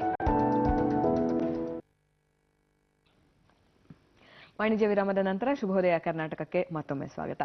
ಮೇಡಮ್, ಭಾರತಿ ಸಿಂಗ್ ಅವ್ರನ್ನ ಕಾರ್ಯಕ್ರಮದಲ್ಲಿ ಕೂರಿಸ್ಕೊಂಡು ಅದು ಮಾರ್ಚ್ ತಿಂಗಳಲ್ಲಿ ಒಂದ್ ವಿಷಯ ಪ್ರಸ್ತಾಪ ಮಾಡದೆ ಹೋದ್ರೆ ನಮ್ ಕಡೆಯಿಂದ ಅಪರಾಧ ಆಗುತ್ತೆ ಅಥವಾ ಈ ಕಾರ್ಯಕ್ರಮ ಅಪೂರ್ಣ ಆಗುತ್ತೆ. ಮಾರ್ಚ್ ಅಂದ್ರೆ ಈ ಎಕ್ಸಾಮ್ಗಳು, ಎಲ್ಲಾ ಶಾಲೆ ಕಾಲೇಜುಗಳಲ್ಲಿ ಪರೀಕ್ಷೆಗಳು ನಡೆಯುವಂತ ಸಮಯ. ಪರೀಕ್ಷೆ ಅಂದ್ರೆ ಅದನ್ನ ಸೆಲೆಬ್ರೇಷನ್ ಅಂತ ಅಂದ್ಕೊಳ್ತಾ ಇರೋರು ಬಹುಶಃ ಹುಡುಕರೆ 100ಕ್ಕೊಬ್ರು ಸಿಗೋದೂ ಕಷ್ಟ. ಅದೊಂದು ದೊಡ್ಡ ಒತ್ತಡ ಆಗ್ಬಿಟ್ಟಿದೆ. ಮತ್ತೆ 99 ಬಂದವ್ರಿಗೂ 100 ಬಂದಿಲ್ಲ ಅಂತ ಬೇಸರ ಆಗತ್ತೆ ಹೊರತು 99 ಬಂದಿರೋದಕ್ಕೆ ಆ ಸಂಭ್ರಮ ಇಲ್ಲದೆ ಇರೋಂತ ದಿನಗಳಲ್ಲಿ ಸಾಮುದ್ರ ಸಂಸ್ಥೆ ವತಿಯಿಂದ ಕೂಡ ನೀವು ಈ ಸಹಾಯವಾಣಿನ ನಡೆಸ್ತಾ ಬಂದಿದ್ದೀರಿ SSLC ಮತ್ತು PUC ಪರೀಕ್ಷಾರ್ಥಿಗಳಿಗೆ ಎಲ್ಲ. ಈಗಿನ್ನೇನು ಪರೀಕ್ಷೆಗಳು ಶುರುವಾಗ್ತಾ ಇರೋಂತ ಸಮಯ, ಹಾಗಾಗಿ ಈ ಸಮಯದಲ್ಲಿ ಬಹಳ ಸೂಕ್ತ ಅನ್ಸುತ್ತೆ ನೀವು ಆ ವಿಷಯವನ್ನ ಪ್ರಸ್ತಾಪಿಸುವಂಥದ್ದು. ಏನ್ ಮಾಡ್ತೀರಿ ಆ ಸಹಾಯವಾಣಿನಲ್ಲಿ? ಯಾರು ನಿಮ್ಗೆ ಕರೆ ಮಾಡ್ತಾರೆ, ಏನ್ ಹೇಳ್ತೀರಿ? ಮತ್ತೆ ಈ ವಾಹಿನಿ ಮುಖಾಂತರ, ಕಾರ್ಯಕ್ರಮದ ಮುಖಾಂತರ ಯಾರು ಕರೆ ಮಾಡ್ದಿರಾ ಅವ್ರಿಗೆ ಒಂದಿಷ್ಟು ಏನಾದ್ರು ಟಿಪ್ಸ್ ಬೇಕು ಅಂತಂದ್ರೆ ಚುಟ್ಕಾಗಿ ಹೇಗೆ ಹೇಳಕ್ಕೆ ಇಷ್ಟಪಡ್ತೀನಿ? ಅದೇ ನಾನು ತಮಾಷೆಯಾಗಿ ಹೇಳ್ತೇನೆ, ನಮ್ಗೆ ಕಾರ್ತಿಕ ಮಾಸ ಮುಗೀತು, ಶ್ರಾವಣ ಮಾಸ ಮುಗೀತು ಹೆಂಗಸರಿಗೆಲ್ಲ. ಈಗ ಒಂದು ಹೊಸ ಮಾಸ ಶುರುವಾಗಿದೆ, ಆತಂಕ ಮಾಸ. ಏನೋ ಫಿಯರ್ ಅಂಡ್ ಆಂಗ್ಸೈಟಿ, ಸ್ಟ್ರೆಸ್ ಎಲ್ಲಿ ಹೋದ್ರೂ ಇದೆ. ಎಲ್ಲಾರ ಬಾಯಲ್ಲೂ ಇದೇ ಮಾತು, ಎಸ್ಪೆಷಲಿ ತಾಯಂದರಿಗೆ. ನಾನು ಡಿಪಾರ್ಟ್ಮೆಂಟ್ಗೂ ಒಂದು ಸಜೆಷನ್ ಮಾಡ್ಬೇಕು, ಮಕ್ಕಳ ಬದಲಾಗಿ ತಾಯಂದರಿಗೆ ಒಂದು ಎಕ್ಸಾಮ್ ಕೊಡ್ಬೇಕು, ಅವ್ರು ಹೆಂಗ್ ಮಾಡ್ತಾರೆ ಅಂತ ನೋಡ್ಬೇಕು ಅಂತ ಹೇಳಿ. ತುಂಬಾನೇ ಆಂಗ್ಸೈಟಿ. ಕಾಲ್ ಮಾಡೋರೆಲ್ಲ ಹೆಚ್ಚಾಗಿ ಪೇರೆಂಟ್ಸೇ ಮಾಡ್ತಾರೆ. ಸೊ ಈ ಎಕ್ಸಾಮ್ ಎಂಟ್ರಿ ಟಿಕೆಟ್ ಏನೇನೋ ಹೇಳ್ತಾರಲ್ಲ, ಟರ್ನಿಂಗ್ ಪಾಯಿಂಟ್, ಎಸ್ಪೆಷಲಿ SSLC, ಇದನ್ನೆಲ್ಲ ಮಕ್ಕಳಿಗೆ ಹೆಚ್ಚಾಗಿ ಈ ಭಯ ಅನ್ನೋದು ಅಥವಾ ಆಂಗ್ಸೈಟಿ ಅನ್ನೋದು ಹೊರಗಿನಿಂದ ನಾವು ಹಾಕಿರೋದು. ಮಕ್ಕಳಿಗೆ ಭಯದ ಬಗ್ಗೆ ಗೊತ್ತೇ ಇಲ್ಲ. ನಾವು ಅವರಿಗೆ 9 ವರ್ಷ ಹೇಗೆ 1ನೇ ಕ್ಲಾಸಿಂದ 9ನೇ ಕ್ಲಾಸ್ ತನಕ ಹೇಗೆ ಎಕ್ಸಾಮ್ಸ್ ಬರ್ದಿರ್ತಾರೋ ಇದು ಒಂದು ಪರೀಕ್ಷೆ. ಆದ್ರೆ ಹೊರ ಪ್ರಪಂಚಕ್ಕೆ SSLC ಅನ್ನೋದು ಸ್ವಲ್ಪ ಪ್ರಾಮುಖ್ಯತೆ ಪಡ್ಕೊಂಡಿದೆ. ಯಾಕಂತಂದ್ರೆ SSLC ಪಾಸ್ ಆಗಿದ್ಯಾ, ಒಂದು ಟರ್ನಿಂಗ್ ಪಾಯಿಂಟ್ ಆಗಿದ್ಯಾ, ಒಂದು ಘಟ್ಟ ರೀಚ್ ಆಗಿದ್ಯಾ ಅನ್ನೋದಕ್ಕಷ್ಟೇ. ಒಂದು ಮಗುನ ಗೇಜ್ ಮಾಡೋದಕ್ಕೆ ಒಂದು ಪರೀಕ್ಷೆ ಅನ್ನೋದು ಬೇಕೇ ಬೇಕು. ಪರೀಕ್ಷೆಯ ಅನಿವಾರ್ಯತೆ ಬಗ್ಗೆ ಅರ್ಥ ಮಾಡಿಸಿ ಹೇಳ್ಬೇಕು ಮಕ್ಕಳಿಗೆ. ಇದೆಲ್ಲ ನಾನು ಪೇರೆಂಟ್ಸಿಗೆ ಹೇಳ್ತಾ ಇರ್ತೇನೆ. ಸೊ ಫೋನ್ ಮಾಡೋರೆಲ್ಲ ಹೆಚ್ಚಾಗಿ ತಾಯಂದ್ರು, ಏನು ನೀವು ಹೇಳ್ದ ಹಾಗೆ 95 ಲಾಸ್ಟ್ ಟೈಮ್ ಬಂದಿದ್ದಾನೆ, ಈ ಸಲ ನೀನು 100% ತಗೊಳ್ದೇ ಇದ್ರೆ ನಿನ್ಗೆ ಯಾವ ಕಾಲೇಜಲ್ಲಿ ಸೀಟ್ ಸಿಗಲ್ಲ. ಪರೀಕ್ಷೆ ಅಷ್ಟದ ಬಗ್ಗೆನೇ ಯೋಚನೆ ಮಾಡ್ಬೇಕು. ಪರೀಕ್ಷೆ ತಯಾರಿ ಹೇಗ್ ಮಾಡ್ತಾ ಇದ್ದಾನೆ, ಅವನಿಗೆ ಊಟ ಸರಿಗೆ ಹೋಗ್ತಾ ಇದ್ಯಾ, ನಿದ್ರೆ ಸರಿ ಮಾಡ್ತಾ ಇದ್ದಾನ, ಅಥವಾ ಅವನಿಗೆ ಓದಿದ್ದು ನೆನಪಿದ್ಯಾ? ಓದಿದ್ದು ನೆನಪು ಪರೀಕ್ಷೆ ನಿರ್ಧಾರ ಆಗೋದು ಅಥವಾ ಡಿಪೆಂಡ್ ಆಗೋದು 3 ವಿಷಯಗಳಲ್ಲಿ. ಒಂದು ನಿಮ್ಮ ನೆನಪಿನ ಶಕ್ತಿ, ಒಂದು ಅರ್ಥ ಮಾಡ್ಕೊಳ್ಳೋ ಶಕ್ತಿ, ಫಸ್ಟ್ ಅರ್ಥ ಮಾಡ್ಕೊಳ್ಳೋ ಶಕ್ತಿ, ಮತ್ತೆ ಅರ್ಥ ಆಗ್ತಾ ಇದೆಯಾ ಓದಿದ್ದು ನೆನಪಿದ್ಯಾ, ಮತ್ತೆ ಪರೀಕ್ಷೆಯಲ್ಲಿ ಅದನ್ನ ರೀಕಾಲ್ ಮಾಡಿ ನಿಮ್ಗೆ ಬರೆಯೋದಕ್ಕೆ ಸಾಕಷ್ಟು ನೀವು ಎಫಿಷಿಯಂಟ್ ಇದ್ದೀರಾ, ರೈಟಿಂಗ್ ಸ್ಕಿಲ್ಸ್ ಅಲ್ಲಿ ಡೆವಲಪ್ ಮಾಡಿದೀರಾ. ರೀಡಿಂಗ್, ರಿಕಾಲಿಂಗ್, ರೈಟಿಂಗ್, ಈ ಮೂರು ಈ ಟೈಮ್ ನಲ್ಲಿ ಬೇಕಾಗಿರೋದು. ಇದರ ಬಗ್ಗೆ ಗಮನ ಕೊಡಿ, ಬೇರೆ ಯಾವುದ್ರ ಬಗ್ಗೆನೂ ಗಮನ ಬೇಡ. ಆ ಶಾಲೆಯಲ್ಲಿ ಆ ಕಾಲೇಜಲ್ಲಿ ಸಿಗಲ್ಲ, ಈ ಕೋರ್ಸು ಸಿಗಲ್ಲ, ಮತ್ತೆ ನಮ್ಮ ಮುಖ ಹೇಗ್ ತೋರ್ಸೋದು, ಇದೊಂದು ದೊಡ್ಡದು ಮಾತಾಡೋದು. ನೀನು ಇಷ್ಟು ಮಾರ್ಕ್ಸ್ ಬಂದಿಲ್ಲ ಅಂದ್ರೆ ನಮ್ಮ ಮನೆಯಲ್ಲಿ ಅಣ್ಣನ ಮಗ ಅಷ್ಟು ತಗೊಂಡಿದ್ದಾನೆ, ನನ್ನ ಓರ್ಗಿತ್ತಿ ಮಗ ಇಷ್ಟೊಂದು ತಗೊಂಡಿದ್ದಾನೆ. ಆ ಕಾಂಪಿಟೇಟಿವ್ನೆಸ್, ಈ ಪೋಷಕರ ಕನಸು, ಮಕ್ಕಳ ಗುರಿ, ಇವರಿಗೆಲ್ರಿಗೂ ಏನೇನ್ ಕನಸುಗಳಿರುತ್ತೆ, ನಾನ್ ಮಾಡಿಲ್ಲದನ್ನ ಮಗು ಮಾಡ್ಬೇಕು, ಅದು SSLC ಟೈಮಲ್ಲೇ ಮಾಡ್ಬೇಕು ಅವನು. ವಿ ಶುಡ್ ಅಂಡರ್ಸ್ಟ್ಯಾಂಡ್ ಈ ಟ್ರಾನ್ಸಿಷನ್ ಪೀರಿಯಡ್ ಅಲ್ಲಿ ಸ್ಕೂಲಿಂದ ಕಾಲೇಜ್ಗೆ ಹೋಗ್ತಾ ಇರ್ತಾರೆ ಮಕ್ಕಳು. ಒಂದು ಸ್ಕೂಲಿಂದ ಕಾಲೇಜ್ಗೆ ಹೋಗೋದು ಆಂಗ್ಸೈಟಿ ಇರುತ್ತೆ, ಮತ್ತೆ ಅದೇ ಟೈಮ್ ಅಲ್ಲಿ ಅವರಿಗೆ ಫಿಸಿಯೋಲಾಜಿಕಲಿ ಚೇಂಜಸ್ ಆಗ್ತಾ ಇರುತ್ತೆ, ಹಾರ್ಮೋನಲ್ ಚೇಂಜಸ್ ಆಗ್ತಾ ಇರುತ್ತೆ, ಥಾಟ್ ಪ್ರಾಸೆಸ್ ಚೇಂಜ್ ಆಗ್ತಾ ಇರುತ್ತೆ. ಬಹಳಷ್ಟು ಚೇಂಜಸ್ ಇದೇ ವಯಸ್ಸಲ್ಲಿ ಮಕ್ಕಳಲ್ಲಾದಾಗ ಅಕಾಡೆಮಿಕ್ ಚೇಂಜ್ ಬಂದ್ಬಿಡುತ್ತೆ. ಸೊ ಈ ಎಕ್ಸಾಮ್ ಅನ್ನೋದು ಹ್ಯಾಂಡಲ್ ಮಾಡುವಾಗ ತಂದೆ ತಾಯಿ ಅರ್ಥ ಮಾಡ್ಕೊಳ್ಬೇಕು, ಅವರಲ್ಲಿ ಬೇರೆ ಬದಲಾವಣೆಗಳು ಬೇಕಾದಷ್ಟು ಆಗ್ತಾ ಇದೆ ಅಂತ. ಆದ ಕಾರಣ ಪರೀಕ್ಷೆಯನ್ನ ಒಂದು ಸಂಭ್ರಮ ಅನ್ನೋದಕ್ಕಿಂತ, ಹಬ್ಬ ಅನ್ನೋದಕ್ಕಿಂತ ಖುಷಿಯಾಗಿ ಎದುರ್ಸಕ್ ಬಿಡಿ. ನೀನ್ ಇದಿಷ್ಟು ಓದಿದ್ಯಾ, let me take a test of my own. ಆ ಭಯನ ಒಂದು ಎಕ್ಸೈಟ್ಮೆಂಟ್ ಆಗಿ ಕನ್ವರ್ಟ್ ಮಾಡಿ. ಭಯ ಭಯ ಭಯ ಅಂತಾನೆ ಅದನ್ನ ಇಂಜೆಕ್ಟ್ ಮಾಡೋದು. ಅವ್ರು ಆರಾಮಾಗಿರ್ತಾರೆ ಮಕ್ಕಳು, ಆಕ್ಚುಲಿ ನಿಜವಾಗ್ಲೂ ಆರಾಮಾಗಿರ್ತಾರೆ. ಬಿಡು ನಾನು ಓದಿದ್ದೀನಿ. ಮತ್ತೆ ಇಷ್ಟು ದಿನ ಓದ್ದೇ ಇರೋನು 1ನೇ ತಾರೀಕು 21ರಿಂದ ಎಕ್ಸಾಮ್ ಸ್ಟಾರ್ಟ್ ಆಗುತ್ತೆ ಅಂದ್ರೆ ಈಗ ರ್ಯಾಂಕ್ ಬರಕ್ಕಾಗಲ್ಲ. ಈಗ ಎರಡೂ ಯೋಚನೆ ಮಾಡಿ. ತಂದೆ ತಾಯಿಗೂ ಗೊತ್ತು ಮಕ್ಕಳು ಎಂಥ ಅವ್ರಿಗೆ what type of a learner he is, whether is a visual learner, whether is a kinesthetic learner, whether is a auditory learner. ಕೇಳಿ ಕಲಿತಾನ, ನೋಡಿ ಕಲಿತಾನ, ಮಾಡಿ ಕಲಿತಾನ. ನನ್ ಮಗು ಬಗ್ಗೆ ನನಗೆ ಎಬಿಲಿಟಿ ಗೊತ್ತಿದೆ ತಾನೆ. ಅವನ ಸ್ಟ್ರೆಂತ್ ನೋಡ್ಕೊಂಡು ಅವನಿಗೆ ನೋಡಿ ಕಲಿಯೋ ಹಾಗಿದೆ ವಿಜುವಲ್ಸ್ ತೋರಿಸಿ, ಚಿತ್ರಗಳು ಬರ್ಸಿ, ಅಲ್ಲಿ ಹೇಗ್ ಮಾರ್ಕ್ಸ್ ಮಾಡಬಾರ್ದು ಅವನು ಅನ್ನೋದನ್ನ, ಆ ಟೂಲ್ಸ್ ಗಳನ್ನ ಕೊಡಿ ಮಕ್ಕಳಿಗೆ. ಇವತ್ತಿನ ದಿನ ಟೆಲಿವಿಷನ್ ಅಲ್ಲಿ, ಪೇಪರ್ ಅಲ್ಲಿ ಎಲ್ಲ ಕಡೆನೂ ಎಕ್ಸಾಮ್ಸ್ ಬಗ್ಗೆನೆ ಮಾತಾಡ್ತಾ ಇದ್ದೀವಿ. ಮಕ್ಕಳ ಬಗ್ಗೆ ಗೊತ್ತಿರ. ಆಮೇಲೆ ಈ ಮಕ್ಕಳಿಗೂ ಅಷ್ಟೇ, ಅವನು ಎಷ್ಟು ಚಕ್ಕರ್ ಹೊಡೆದಿದ್ದಾನೆ ಕ್ಲಾಸ್ಗೆ, ಎಷ್ಟು ಅಟೆಂಟಿವ್ ಆಗಿದ್ದಾನೆ, ಎಷ್ಟು ಎಫರ್ಟ್ ಹಾಕಿದ್ದಾನೆ, ಎಷ್ಟು ಸೋಷಿಯಲ್ ಮೀಡಿಯಾದಲ್ಲಿ. ದೊಡ್ಡ ಪಿಡುಗು ಇವತ್ತಿನ ದಿನ ಅಂದ್ರೆ ಈ ಡಿಜಿಟಲ್ ಅಡಿಕ್ಷನ್, ಆ ಸ್ಕ್ರೀನ್ ಅಡಿಕ್ಷನ್ ಏನು ಮನೆಯಲ್ಲಿದೆ ಅದನ್ನ ಸ್ವಲ್ಪ ಗಮನ ಹರಿಸ್ಬೇಕು. ಮಕ್ಕಳಿಗೆ ರೂಮಲ್ಲಿ ಬಿಟ್ಬಿಡ್ತಾರೆ, ಓದ್ಕೊಳ್ಳಿ ಅಂತ ಹೇಳ್ಬಿಡ್ತಾರೆ. ಫೋನ್ಗಳಿರುತ್ತೆ, ನಾನು ಗ್ರೂಪ್ ಡಿಸ್ಕಷನ್ ಮಾಡ್ತೀನಿ, ವಾಟ್ಸ್ಆಪ್ ಅಲ್ಲಿ ಮಾಡ್ತೀನಿ ಅಂತಾರೆ. ತಂದೆ ತಾಯಿಗಳು ಇವತ್ತಿನ ದಿನ ಮಾಡೋದು, ನಮ್ಮಲ್ಲಿ ಬರೋರು ತುಂಬಾ ಜನ ಹೇಳ್ತಾರೆ, ನಾನು ನನ್ನ ಹೆಂಡತಿ ಕೆಲಸ ಬಿಟ್ಬಿಟ್ಲು, ನನ್ನ ಮಗ ಓದ್ತಾ ಇದ್ದಾನೆ ಅಂತ, ನಾನ್ ರಜೆ ತಗೊಂಡ್ಬಿಟ್ಟಿದೀನಿ, ನಾನ್ ಟ್ರಾನ್ಸ್ಫರ್ ಮಾಡಿಸ್ಕೊಂಡ್ ಬಂದ್ಬಿಟ್ಟಿದೀನಿ, ನಾವ್ ಇವ್ನಿಗೆ ಅದು ಕೊಟ್ವಿ ಇದು ಕೊಟ್ವಿ. ನಾನು ಹೇಳೋದು, ದಯಮಾಡಿ ಏನ್ ಕೊಟ್ವಿ ಅನ್ನೋದ್ರ ಬಗ್ಗೆ ಇವಾಗ ಮಾತಾಡ್ಬೇಡಿ, ಏನ್ ಕೊಡಬಾರ್ದು ಅನ್ನೋದ್ರ ಬಗ್ಗೆ ಗಮನ ಇಟ್ಕೊಳ್ಳಿ. ಅದ್ರ ಬಗ್ಗೆ ನಿಮಗೆ ಗೊತ್ತಿರಬೇಕು. ಅನ್ನೆಸೆಸರಿ ಸ್ಟ್ರೆಸ್ ಕೊಡಬೇಡಿ, ಅನ್ನೆಸೆಸರಿ ಆಂಗ್ಸೈಟಿ ಕೊಡಬೇಡಿ, ಅನ್ನೆಸೆಸರಿ ಎಕ್ಸ್ಪೆಕ್ಟೇಷನ್ಸ್ ಕೊಡಬೇಡಿ, ಮತ್ತೆ ಗ್ಯಾಡ್ಜೆಟ್ಸ್ ಕೊಡಬೇಡಿ, ಹಣ ಕೊಡಬೇಡಿ. ಅವರಿಗೆ ಇದು ಹೊರಗಡೆ ಹೋಗಿ ಊಟ ಮಾಡೋದು, ಕ್ರೆಡಿಟ್ ಕಾರ್ಡ್ ಕೊಟ್ಬಿಡ್ತಾರೆ, ಹೋಗಿ ಮಾಲ್ಗಳಲ್ಲೆಲ್ಲ ಊಟ ಮಾಡಿ ಮಕ್ಕಳಿಗೆ ಹೊಟ್ಟೆ ಹಾಳಾಗ್ಬೋದು. So when they have all this, ನೀವು ಅವ್ರನ್ನ ಹೇಗೆ ಫೋಕಸ್ಡ್ ಆಗಿ ಎಕ್ಸಾಮಿನೇಷನ್ಗೆ ಪ್ಲೆಸೆಂಟ್ ಆಗಿ ಮಾಡಿ. ಮತ್ತೆ ಇನ್ನೂ ಒಂದು ತಂದೆ ತಾಯಿಗಳಿಗೆ ನಾ ಹೇಳೋದನ್ನಂದ್ರೆ, keep them away from distractions, disturbances, demotivators. 3D ಇಂದ ಹೊರಗಡೆ ಇಡಿ. ಡಿಮೋಟಿವೇಟ್ ತುಂಬಾ ಮಾಡ್ತಾರೆ ಈ ಫ್ಯಾಮಿಲಿಗಳಲ್ಲೇ ಅಷ್ಟೇ. ಆಮೇಲೆ ಇನ್ನೊಂದೇನೋ ಕ್ವೆಶ್ಚನ್ ಪೇಪರ್ ಸಿಕ್ಬಿಡುತ್ತೆ ಅಂತ, ಈ ಟೈಮಲ್ಲಿ ಅದು ಸ್ಟಾರ್ಟ್ ಆಗುತ್ತೆ. ನೀನೇನು ಓದ್ಲಿಲ್ವಾ, ನಿಂಗೆ ಕ್ವೆಶ್ಚನ್ ಪೇಪರ್ ಸಿಗುತ್ತೆ, ಅದಾಗುತ್ತೆ ಇದಾಗುತ್ತೆ, ಅಲ್ಲೂ ಒಂದು ಡಿಮೋಟಿವೇಟ್ ಆಗುತ್ತೆ. ಮತ್ತೆ ಅನ್ನೆಸೆಸರಿ ಮಿಸ್ಲೀಡ್ ಆಗ್ತಾರೆ ಮಕ್ಕಳು, ಓದೋರು ಓದೋದಿಲ್ಲ. ಸೊ ಈ ಎಲ್ಲ ರೂಮರ್ಸ್ ಇಂದ ಹೊರಗಡೆ ಇಡಿ ಮಕ್ಕಳಿಗೆ. ಆದ್ರಿಂದ ಒಂದೇ formula, read, relate, recall, right and remember. ಈ ಫಾರ್ಮುಲಾ ಅವರು ಇಟ್ಕೊಂಡ್ರೆ ಮಕ್ಕಳು ಇವಾಗ ಸುಮ್ನೆ ಎಷ್ಟಾಗುತ್ತೋ ಅಷ್ಟು ಓದಿ, do your best, forget the rest. So ಒಳ್ಳೆ ಸಂದೇಶವೇ ಸಿಕ್ಕಿದೆ. SSLC ಮತ್ತು ದ್ವಿತೀಯ PUC ಪರೀಕ್ಷೆಯನ್ನ ಎದುರಿಸ್ತಾ ಇರುವಂತಹ ಮಕ್ಕಳಿಗೆ, ಜೊತೆಗೆ ಪೋಷಕರಿಗೂ ಕೂಡ. ಇನ್ನ ನಾವು ಕೌನ್ಸಿಲಿಂಗ್ ಬಗ್ಗೆ ನಿಮ್ಮ ಹತ್ರ ಮಾತಾಡ್ಲೇಬೇಕು. ಸೊ ಹೆಣ್ಮಗಳನ್ನ ನಾವು ಎಕ್ಸಾಂಪಲ್ ಆಗಿ ತಗೊಂಡ್ರೆ, ಏನಾದ್ರೂ ಒಂದು ಫ್ಯಾಮಿಲಿ ಪ್ರಾಬ್ಲಮ್ ಅಥವಾ ಪರ್ಸನಲ್ ಪ್ರಾಬ್ಲಮು, ವರ್ಕ್ ಪ್ಲೇಸ್ ಅಲ್ಲಿ ಪ್ರಾಬ್ಲಮು, ಕೆಲಸ ಮಾಡ್ತಿರುವಂತಹ ಸಮಯದಲ್ಲಿ ಪ್ರಾಬ್ಲಮ್ಸು, ಸಂಸ್ಥೆಯಲ್ಲಿ ಪ್ರಾಬ್ಲಮ್ಸು ಆದಾಗ ಏನಾಗುತ್ತೆ ಅಂದ್ರೆ, ಅವು ಯಾರ ಹತ್ರನಾದ್ರೂ ಹೇಳ್ಕೊಂಡ್ಬಿಡ್ಬೇಕು ಅಂತ, ಬಿಕಾಸ್ ಲ್ಯಾಕ್ ಆಫ್ ನಾಲೆಡ್ಜ್ ಅಥವಾ ಏನಂತ ಗೊತ್ತಾಗೋದಿಲ್ಲ. ಗೊತ್ತಿಲ್ದಿರೋರ ಹತ್ರ ಹೇಳ್ಕೊಬೇಕಾ, ಗೊತ್ತಾಗಿರೋರ ಹತ್ರ ಹೇಳ್ಕೊಬೇಕಾ ಗೊತ್ತಾಗೋದಿಲ್ಲ.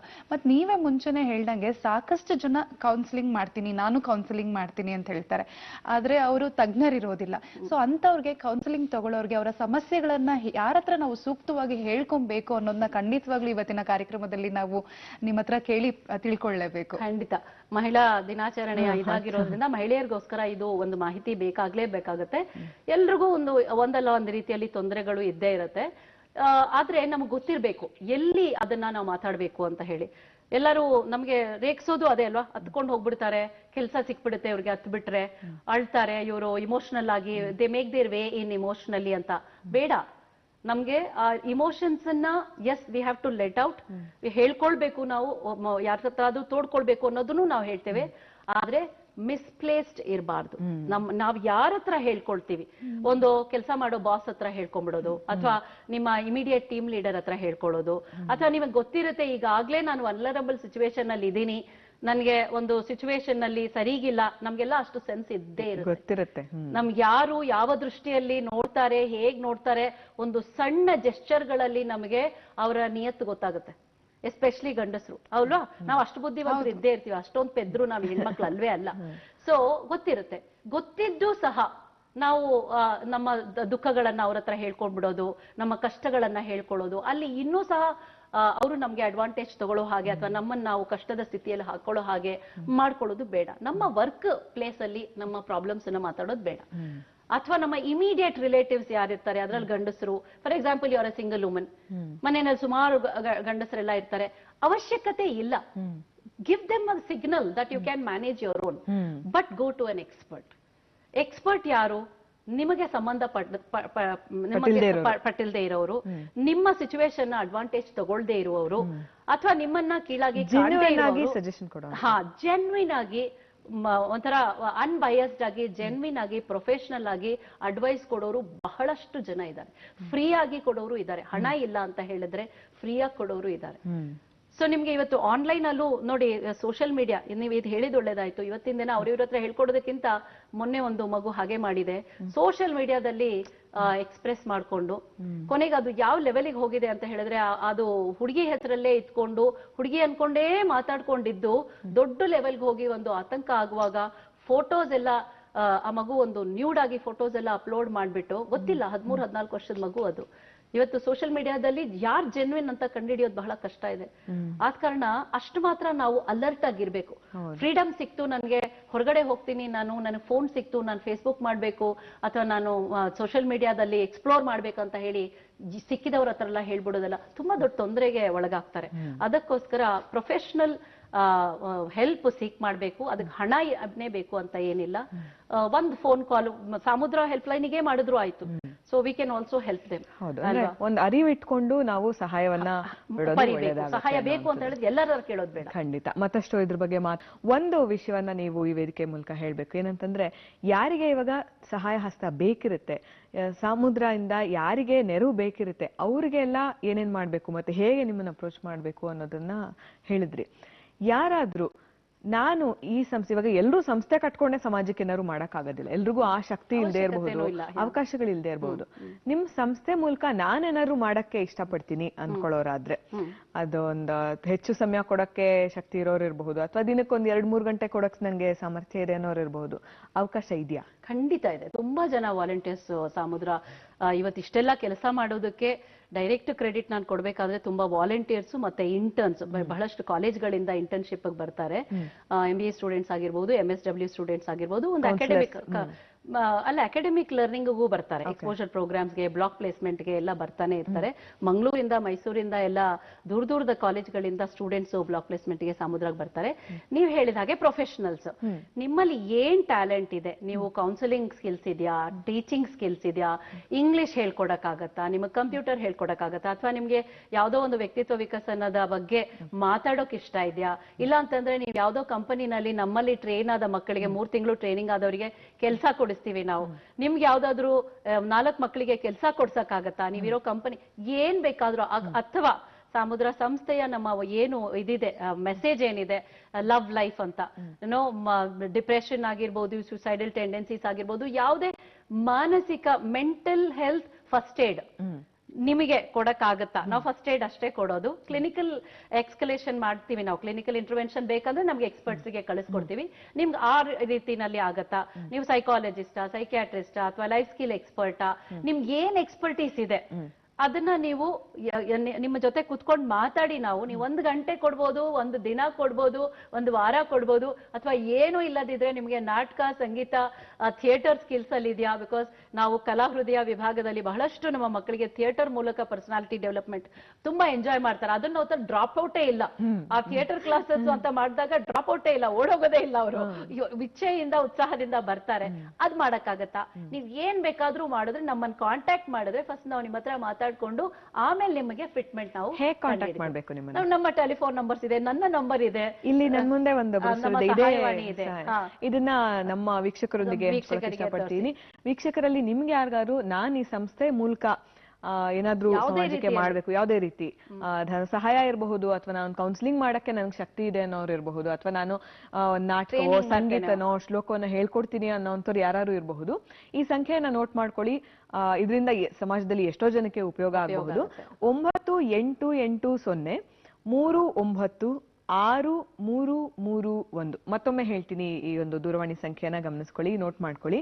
9880396331. ಈ ಮೊಬೈಲ್ ದೂರವಾಣಿ ಸಂಖ್ಯೆಗೆ ನೀವು ಕರೆ ಮಾಡಿದ್ರೆ ನಿಮ್ಮ ಒಂದು ಕಾಂಟ್ರಿಬ್ಯೂಷನ್ ಈ ಸಮಾಜಕ್ಕೆ ಸಮುದ್ರ ಮೂಲಕ ಕೊಡೋದಕ್ಕೆ ಹೇಗೆ ಅನ್ನೋದನ್ನ ನೀವು ತಿಳಿಸ್ಕೊಡ್ತೀರಿ. ಓಕೆ, ಹಾಗೆ ನಿಮ್ಮ ಯೋಜನೆಗಳು ಮತ್ತು ಕನಸುಗಳ ಬಗ್ಗೆ ಹೇಳಿ. ಯೋಜನೆಗಳು ಹೌದು, ಇವಾಗ 10-12 ವರ್ಷದಲ್ಲಿ ಸಮುದ್ರ ಮೂಲಕ ಬಹಳಷ್ಟು 1 ಲಕ್ಷಕ್ಕಿಂತ ಹೆಚ್ಚು ಯುವ ಜನರಿಗೆ ನಾವು ಉಪಯೋಗ ನಮ್ಮಿಂದ ಜೀವನದಲ್ಲಿ ಅರ್ಥ ಕಂಡಿಡ್ಕೊಂಡಿದ್ದಾರೆ. ಕೆಲಸಗಳು ಸಿಕ್ಕಿದೆ, ಅವರ ಸಮಸ್ಯೆಗಳಿಂದ ಅವರು ಹೊರಗೆ ಬಂದಿದ್ದಾರೆ. ಇದು ಒಂದು ನನಗೆ ದೊಡ್ಡ ಅಚೀವ್ಮೆಂಟ್ ಅಂತ ಅನ್ಸುತ್ತೆ. ಏನೂ ಇಲ್ಲದೆ ಅವರ ಜೀವನದಲ್ಲಿ ಇವತ್ತು ಸಂಪಾದನೆ ಮಾಡಕ್ ಸ್ಟಾರ್ಟ್ ಮಾಡಿದ್ದಾರೆ. ಯಾವುದೋ ಒಂದು ಸ್ಕಿಲ್ ಇದೆ, ನಾನ್ ವೇಸ್ಟ್ ಅಲ್ಲ, ನನ್ನಿಂದನೂ ಒಂದು ಪ್ರಯೋಜನ, ನನಗೆ, ನನ್ನ ಮಕ್ಕಳಿಗೆ, ನನ್ನ ಕುಟುಂಬಕ್ಕೆ, ನನ್ನ ಸಮಾಜಕ್ಕೆ ಪ್ರಯೋಜನ ಆಗತ್ತೆ ಅನ್ನೋದನ್ನ ನಾವು positive betterment in their life ನಾವು ಮಾಡಿಸಿದೀವಿ.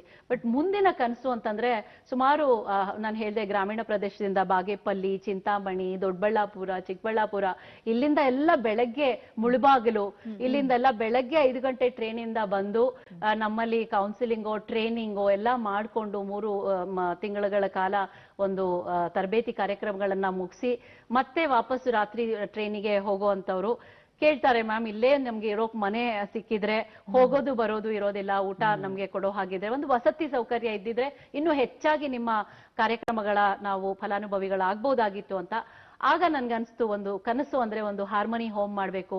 ಒಂದು 100 ಈ ತರ ಯುವಜನರು, ಮನೆ ಇಲ್ಲದವರಾಗಿರ್ಬಹುದು, ಶಾಲೆ ಬಿಟ್ಟವರಾಗಿರ್ಬಹುದು, ಅನ್ಎಂಪ್ಲಾಯ್ಡು, ಅಂಡರ್ ಎಂಪ್ಲಾಯ್ಡು, ಫಾಲನ್ ಔಟ್ ಅಂತ, ಸೊಸೈಟಿಗೆ ಬೇಡ ಅಂತ ಅನ್ನಿಸಿದವರು, ಅಥವಾ ಸೊಸೈಟಿ ಮೇಲೆ ಕೋಪ ಮಾಡ್ಕೊಂಡಿರೋರು, ಸಿಟ್ಟು ಪಟ್ಕೊಂಡಿರೋರು, ತಮ್ಮನ ಮೇಲೆ ತಾವೇ ಕೋಪಿಸ್ಕೊಂಡಿರುವಂತವ್ರು, ಈ ಪ್ರಪಂಚನ ಬಿಟ್ಟು ಹೊಟ್ಟೋಗ್ಬಿಡ್ಬೇಕಪ್ಪ ಅಂತ ಒಂದು ಹತಾಶರಾಗಿರೋರು, ಅಂತವ್ರನ್ನ ನಾವು ತಂದು ಜೀವನ ಪ್ರೀತಿಯನ್ನ ಕಲಿಸ್ಬೇಕು, ಬದುಕೋದನ್ನ ಕಲಿಸ್ಬೇಕು. ನಮ್ಮ ಅಭಿಯಾನದ ಹೆಸರೇ ಲವ್ ಲೈಫ್, ಬದುಕನ್ನು ಪ್ರೀತಿಸಿ ಅಂತ. ಏನು ಮಾಡಬೇಡಿ, ನಿಮ್ಮ ಜೀವನವನ್ನ ನೀವು ಹೇಗ್ ಪ್ರೀತಿಸ್ಬೋದು ಅನ್ನೋದನ್ನ ನಾವು ತುಂಬಾ ಚೆನ್ನಾಗಿ ಹೇಳ್ಕೊಡ್ಬೇಕು.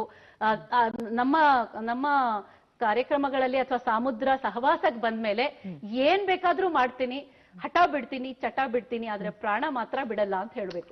ಅಷ್ಟೇ. ನಿಮ್ಮ ಯೋಜನೆಗಳು, ಕನಸುಗಳು ಆದಷ್ಟು ಬೇಗ ನನಸಾಗ್ಲಿ ಅಂತ ಚಂದನ ವಾಹಿನಿ ಕಡೆಯಿಂದ ಆಶಿಸ್ತೀವಿ. ಇನ್ನು ನಿಮ್ಗೆ ಪ್ರಶಸ್ತಿಗಳ ಸುರಿಮಳೆನೆ ಬಂದಿದೆ. ಸೊ ಅದು ಒಂದು ಪ್ರಶಸ್ತಿನೇ, ಆಕ್ಚುಲಿ ಶುಭೋದಯ ಕರ್ನಾಟಕಕ್ಕೆ ಬಂದಿದ್ದು ಒಂದು ಪ್ರಶಸ್ತಿನೇ. ಹೇಳಿ. ಕೆಂಪೇಗೌಡ ಪ್ರಶಸ್ತಿ ಆಗಿರ್ಬೋದು, ನ್ಯಾಷನಲ್ ವುಮೆನ್ ಎಂಟರ್ಪ್ರಿನರ್ಶಿಪ್ ಪ್ರಶಸ್ತಿ ಆಗಿರ್ಬೋದು, ಹಾಗೆ ಸೂಸೈಡ್ ಪ್ರಿವೆನ್ಷನ್ ಪ್ರಶಸ್ತಿ, ಈ ತರ ಪ್ರಶಸ್ತಿ ಅಂತೂ ಯಾರಿಗೂ ಖಂಡಿತವಾಗ್ಲೂ ಸಾಕಷ್ಟು ಜನಕ್ಕೆ ಸಿಕ್ಕಿದೆ ಅಂತ ಗೊತ್ತಿರೋದು. ಬ್ಯಾಂಗ್ಳೂರ್ ಮ್ಯಾನೇಜ್ಮೆಂಟ್ ಅಸೋಸಿಯೇಷನ್ ಅವರು ಬೆಂಗಳೂರಲ್ಲಿ ಚೇಂಜ್ ಮೇಕರ್ ಅಂತ ಹೇಳಿ, ಆಗ್ಲೇ ನನಗೂ ಅನ್ಸಿತ್ತು ನಾನು ಚೇಂಜ್ ಮಾಡಿದ್ದೀನ ಅಂತ ಹೇಳಿ. ಇವೆಲ್ಲ ಯಾವುದು ಹಣ ಕೊಟ್ಟು ಲಾಬಿಂಗ್ ಮಾಡಿ ಬಂದಂತಹ ಪ್ರಶಸ್ತಿಗಳೇ ಅಲ್ಲ, ಎಲ್ಲವೂ ಗುರುತಿಸಿ ನಾವು ಮಾಡೋ ಕೆಲಸಕ್ಕೆ ಇದೊಂದು ಮೋಟಿವೇಶನ್ ಅಂತ ಹೇಳ್ಬೋದು. ಎಲ್ಲ ಸಾಧಕರು ಇದೇ ಹೇಳ್ತಾರೆ. ಪ್ರಶಸ್ತಿ ಬಂದಾಗ ಏನನ್ಸುತ್ತೆ, ಒಂದು ನಮ್ಮ ಕೆಲಸ ಸಂಬಡಿ ಇಸ್ ವಾಚಿಂಗ್, ಯಾರೋ ನಮ್ ಕೆಲಸ ನೋಡ್ತಾ ಇದ್ದಾರೆ ಅಂತ. ನಿನ್ನೆ ನಿರ್ಮಲಾ ಅವ್ರು ಫೋನ್ ಮಾಡಿದಾಗ ನನಗೆ ಶಾಕ್ ಆಯ್ತು.